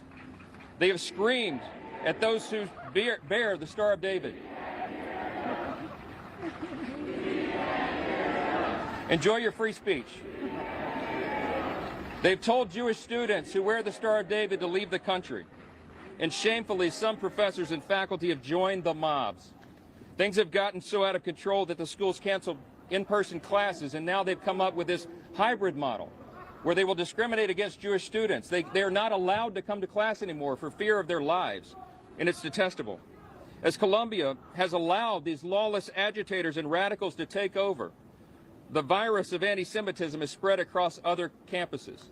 By some counts, as many as 200 universities have a similar form of protest right now. At Yale, a Jewish student was stabbed in the eye with a Palestinian flag, and 45 students were arrested. At NYU, pro-Hamas protesters were shouting from the river to the sea. Anti-Israel encampments are popping up at universities all across this country. The madness has to stop. The madness has to stop. We just left a meeting with students, Jewish students, who told us of the heinous acts of bigotry that they have experienced simply because of their faith. Their bravery is inspiring, much more inspiring than some of the activities we're seeing here. And they should never have to confront such hate on an American college campus. It's such a revered institution. Anti-Semitism has been growing in America, and it's clear why. Powerful people have refused to condemn it, and some have even peddled it themselves. From university professors to public officials, people in positions of authority have denied the horrific facts of September 11, 2001, the attacks on the United States that happened right here in New York City, and they've attempted to excuse or to ignore the barbaric attack of Hamas in Israel on October 7th, 2023, where Israeli women and children were savagely raped and murdered, and infants were cooked in ovens. Crowds of radical activists have chanted death to America and on our own streets in this country, and sub-public officials have refused to condemn them. Others have openly defended these acts on campus, and the harassing and the intimidation and the threatening of innocent Jewish students simply because of who they are. They've called that peaceful protest, and some have even gone as far as calling for the state of Israel to be eliminated. These are words we expect from ayatollahs in Iran, not American lawmakers and not American students. And unsurprisingly, It has given way to threats and violence in a generation of students who feel safe in their own classrooms, who don't feel safe in their own classrooms, or where they live or where they worship. Let me say this very simply. No American of any color or creed should ever have to live under those kinds of threats. That is not who we are in this country. Sadly, Columbia's administrators have chosen to let the threats, the fear, and the intimidation of the mob rule, to overtake American principles like free speech and the free exchange of ideas and the free exercise of religion. They have co-opted First Amendment arguments to protect genocide and to elevate the voices of anti-Semitism. They have proven themselves to be incapable of achieving their basic responsibility, which is keeping students safe. We just can't allow this kind of hatred and anti-Semitism to flourish on our campuses, and it must be stopped in its tracks. Those who are perpetrating this violence should be arrested. And I'm here today joining my colleagues and calling on President Shafiq to resign if she cannot immediately bring order to this chaos. As Speaker of the House, I am committing today that the Congress will not be silent as Jewish students are expected to run for their lives and stay home from their classes hiding in fear. In the House of Representatives, we've already acted to address anti-Semitism on campuses. We have passed a number of statutes to address this matter, and we call upon the U.S. Senate to act upon our legislation. I have a couple of my colleagues here that I'd like to share a few words. I'll turn it over first to the chair of the House Education and Workforce Commission, Virginia Fox, Congresswoman Virginia Fox, North Carolina. Virginia? Thanks, Mr. Speaker. Columbia University is in a free fall. Following the explosion of this anti-Semitism, the Education and Workforce Committee started investigating. So far, the committee has uncovered key failures in the administration's response to the anti-Semitic attacks and displays embroiling this campus. First, President Shafiq presented false testimony to the committee regarding the removal of Professor Joseph Basad. No action was taken. In addition, the administration has suspended 2 Jewish students for a made-up chemical attack. So I have a message, President Shafiq, and a message for you all, too. The inmates are running the asylum. That's right. Take back control of this once great institution. You took action last week. It's time to act again. If not, the committee will pursue every possible avenue to create a safe learning environment for Jewish students. I yield back. Next is Congresswoman Nicole Malliotakis from here in New York. Welcome to New York City. Yes, indeed. Yes, indeed. Well, thank you very much for coming today. I'm so happy to welcome the Speaker to New York City, and we appreciate his leadership and coming here to condemn the anti-Semitism that has been allowed to fester on this campus. We just met with a group of students who told us that not only have they been bullied, but they've been, many of them, assaulted. They have been spat on. They have had to walk the halls of this campus to see swastikas painted. These are clear examples of anti-Semitism, and it's shocking to see that it's happening in the most diverse and welcoming city in America. It is truly outrageous, and it's clear that the president of this university cannot control the campus. She cannot and will not hold students who are doing these types of anti-Semitic activities accountable, and that she cannot keep the students who are of Jewish faith, who have paid a lot of money and have worked very hard to get to an Ivy League institution like this, that she cannot keep them safe. And that is why I join my colleagues in calling for her resignation. Thank you. The next, another congressman from New York, Anthony D'Esposito. Well, thank you, Mr. Speaker. If you are a protester on this campus and you are proud that you've been endorsed by Hamas, you are part of the problem. When you cheer on the fact that you enjoy Hamas and Hezbollah, you are yourself part of the problem. Mr. Speaker, I am proud to join with you here today in calling for the immediate resignation of the President of Colombia. She has failed her duty. She is not keeping students safe. And we see on this campus the hate-filled speech that is carrying through this country. Another New York Congressman, Mike Lawler. Well, thank you, Mr. Speaker, for being here in New York. I want Palestinians to be free, too, from their oppressor, Hamas. And every single one of you students that support Hamas are an absolute abomination. It is shameful, shameful that you would support a terrorist organization that butchered and beheaded and burned innocent women, children, and babies. I went to Israel a month after the attack on October 7th, and I watched a 21-minute unedited video, raw footage of the attack. I watched exactly what Hamas did. And sadly here in America, we have students endorsing the butchering and brutality of a terrorist organization. If you want a ceasefire, the fastest way for a ceasefire to occur is for Hamas to surrender and to release the hostages. And if you can't call for that, you are a pathetic embarrassment to this institution and to students everywhere. It is time for President Shafiq to resign in disgrace. She has lost control of this campus. She has lost control of this institution. And after listening to her comments inside, it is clear that she has no intention of getting this university under control and ensuring the safety and well-being of every student. That is what is entitled to students attending this institution. If the students are not safe, if the institution will not act, Congress has a responsibility to do so, and we will. I want to thank my colleagues for sharing their thoughts here. I want to say this as well. At the start of the American Revolution, the doors of this institution, once known as King's College, were closed.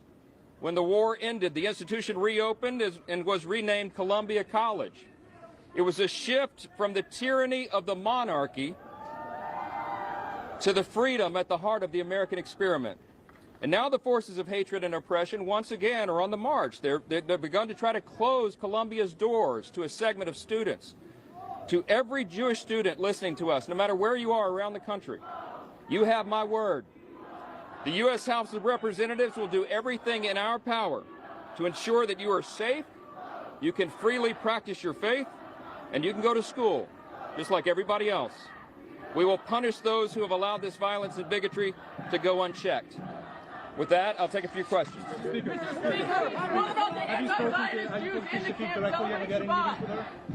We met briefly with the president and her top officials right before we came out on the steps here. We encouraged her to take immediate action and stamp this out. And our feeling is that they have not acted to restore order on the campus. This is dangerous. This is not free expression. This is not First Amendment. They are threatening, intimidating, saying that they will take violence upon Jewish students. We met with Jewish students who are in fear. They can't come on campus. They can't study for their final exams. This affects everybody's lives, and it affects the image that we portray to the world. This is not who we are as Americans, and it's time to act like it. Speaker, have you spoken to the president about bringing in the National Guard? A number of senators have done that. Are you urging the president to do that as well? My intention is to call President Biden after we leave here and share with him what we have seen with our own two eyes and demand that he take action. There is executive authority that be appropriate. If this is not contained quickly, and if these threats and intimidation are not stopped, there is an appropriate time for the National Guard. We have to bring order to these campuses. We cannot allow this to happen around the country. We are better than this. We are better than this, and I'll ask the president to do that, and I'll tell him that very same thing. Speaker, what is the House going to do? So you've moved some things, you've done. What is your plan when you get back?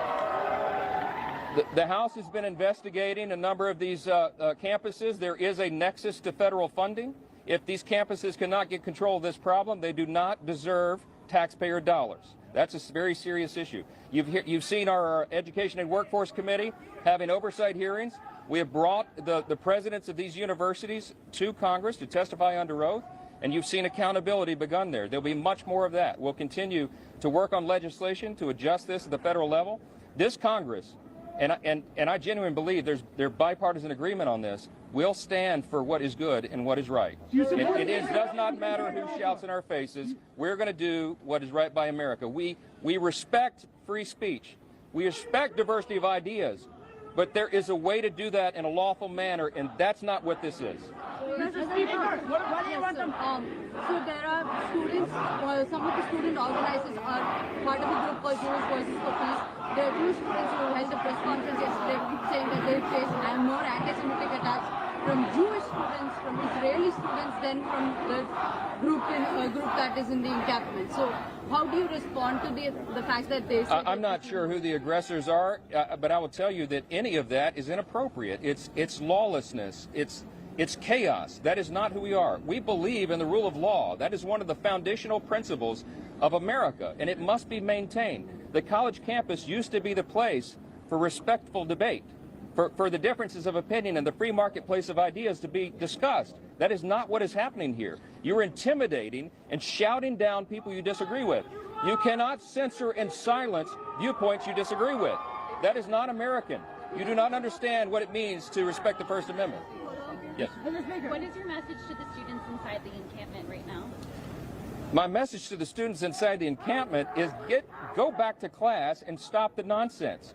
Look, if we want to have a debate on campus about the merits of these things, let's do that. But you can't intimidate your fellow students and make them stay home from class. Think about that. Is that right? Do you think that's right? Stop wasting your parents' money, Congressman Lawler says. I think that's right. Last one. Anti-Zionist Jews inside the camp that are celebrating Shabbat. I don't know who's in that camp over there, but I would tell you that this is unacceptable, and the American people are demanding accountability for it. And that's why we made the trip here today. That's why this press conference is important. We want this administration and the administration of every university campus around the country to bring this to account and to bring this lawlessness to an end. And that's what we need to do. Thank you.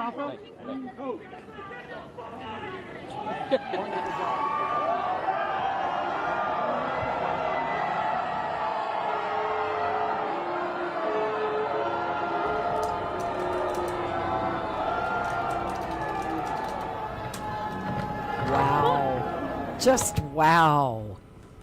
That was something. And there he is going, you don't have the right to shout somebody down. And they start shouting louder. Mm-hmm. Did you hear at the end? Get the fuck out of here.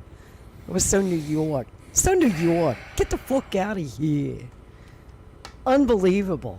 Have you ever seen a press conference quite like that? Not a press conference. Wow. Nope. With a Speaker of the House of Representatives. Yeah. Incredible. Yeah. Just incredible. And, what he said there about talking to President Biden, I'm sure Biden won't listen to his perfectly reasonable counsel. But I just want to remind people that in 1962, President Kennedy federalized the National Guard and called out U.S. Marshals to the University of Alabama at Ole Miss, at Oxford. So that for one black student, James Meredith, could be admitted without these marauding gangs coming around and saying, boy, you ain't welcome here on this here campus. And you look at these Gaza solidarity encampments that are popping up at hundreds of campuses across America. And, they've literally got what they call Zionist-free zones. You've probably seen video of this where, say, a Jewish student will be surrounded by a group of these, I call them pro-Hamas. They're not really pro-Palestine. They're like openly, in many cases, pro-Hamas protesters saying Zionists aren't welcome here. Get off our campus. We don't want you. You know, what's the difference between that? I mean, imagine if they encircled a black person and said, "You ain't welcome on this campus, boy." That would be a clear violation of the Civil Rights Act of 1964. Regardless of what's happening in Gaza, with Israel, Palestine, Hamas, this is the United States. This is a university campus. Everyone, every student should be able to go to class, not be harassed, regardless of what's going on halfway around the world. Right. Over there.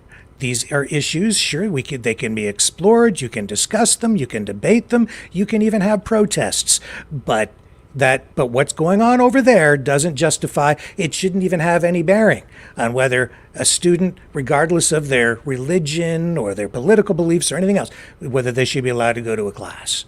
Zionist free or a Jew free zone? What the hell is that? No justification. You were talking earlier about the communists wanting to overthrow the government there in Canada. Good luck. Not going to happen. But anyway. I think the government's going to have a vote in that. I think so. And they've got the horses and the tanks and the guns, and you don't. Yeah. So, end of story. But not quite. We'll come back to that in a moment, but go ahead. We will come back to that. Because, you know, most of these groups that are taking over the college campuses, they're Marxist groups. They're socialists and communists. And our friend, Caleb Maupin, right, supports the Palestinian Liberation Movement.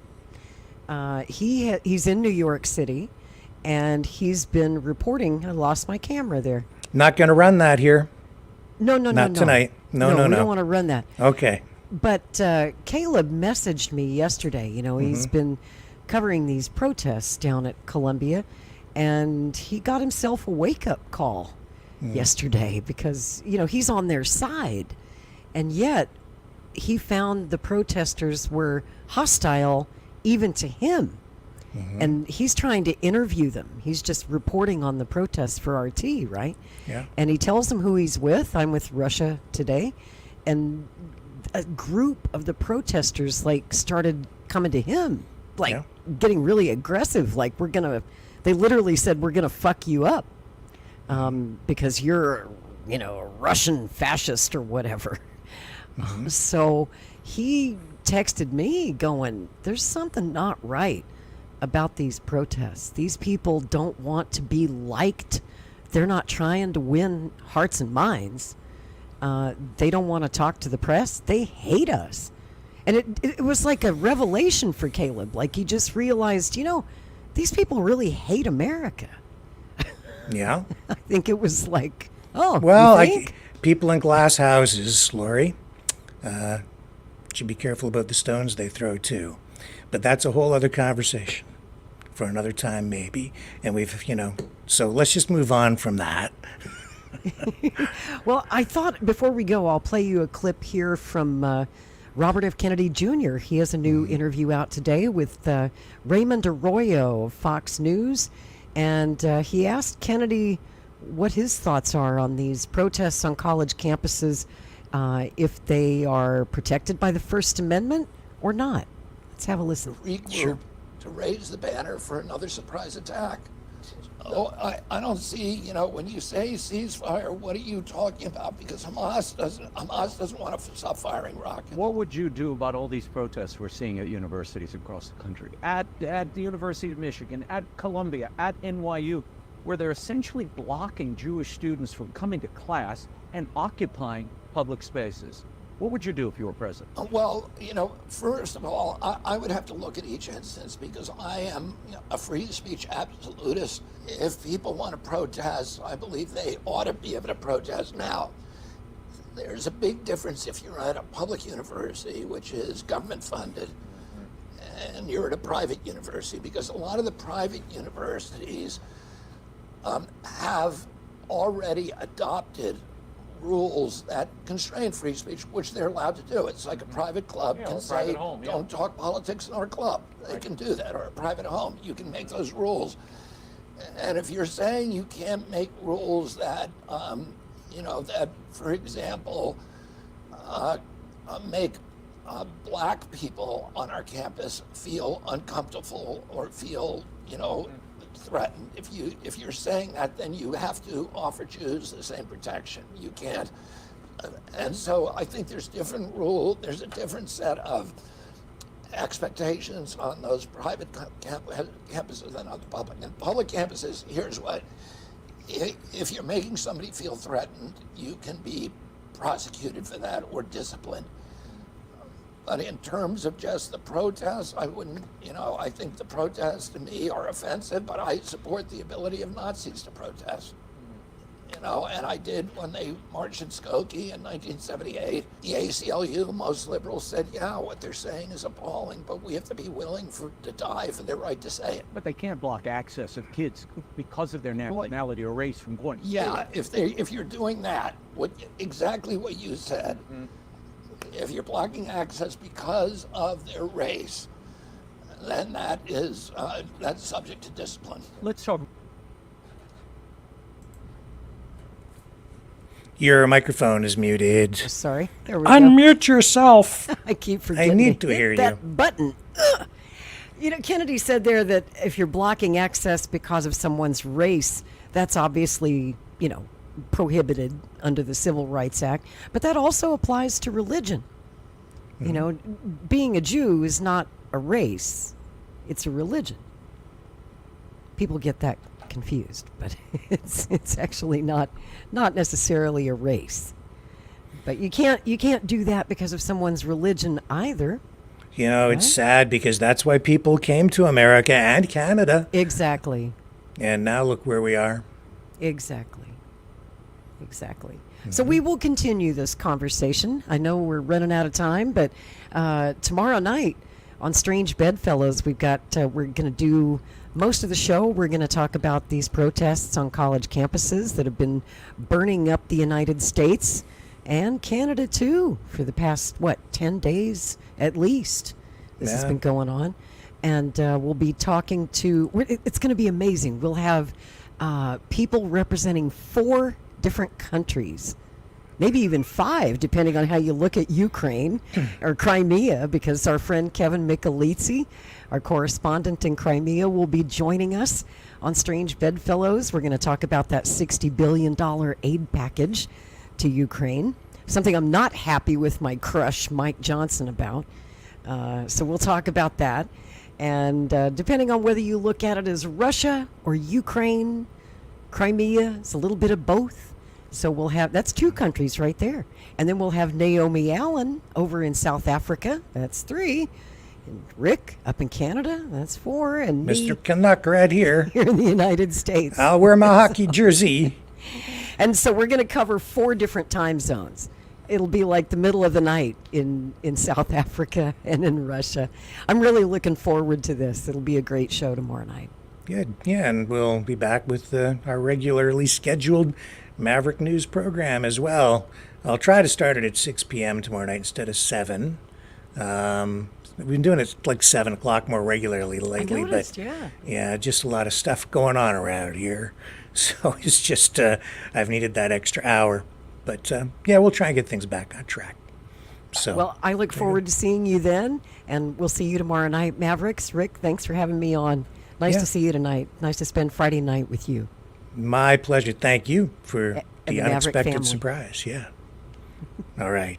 My pleasure. And with that, folks, stick around, Lori. We'll chat for just a minute, and we'll wrap it up here, folks. Again, 6 p.m. tomorrow night.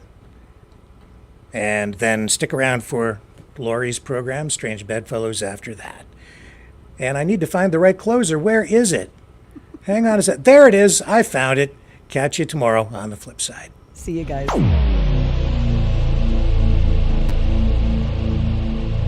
This has been a Maverick Multimedia production.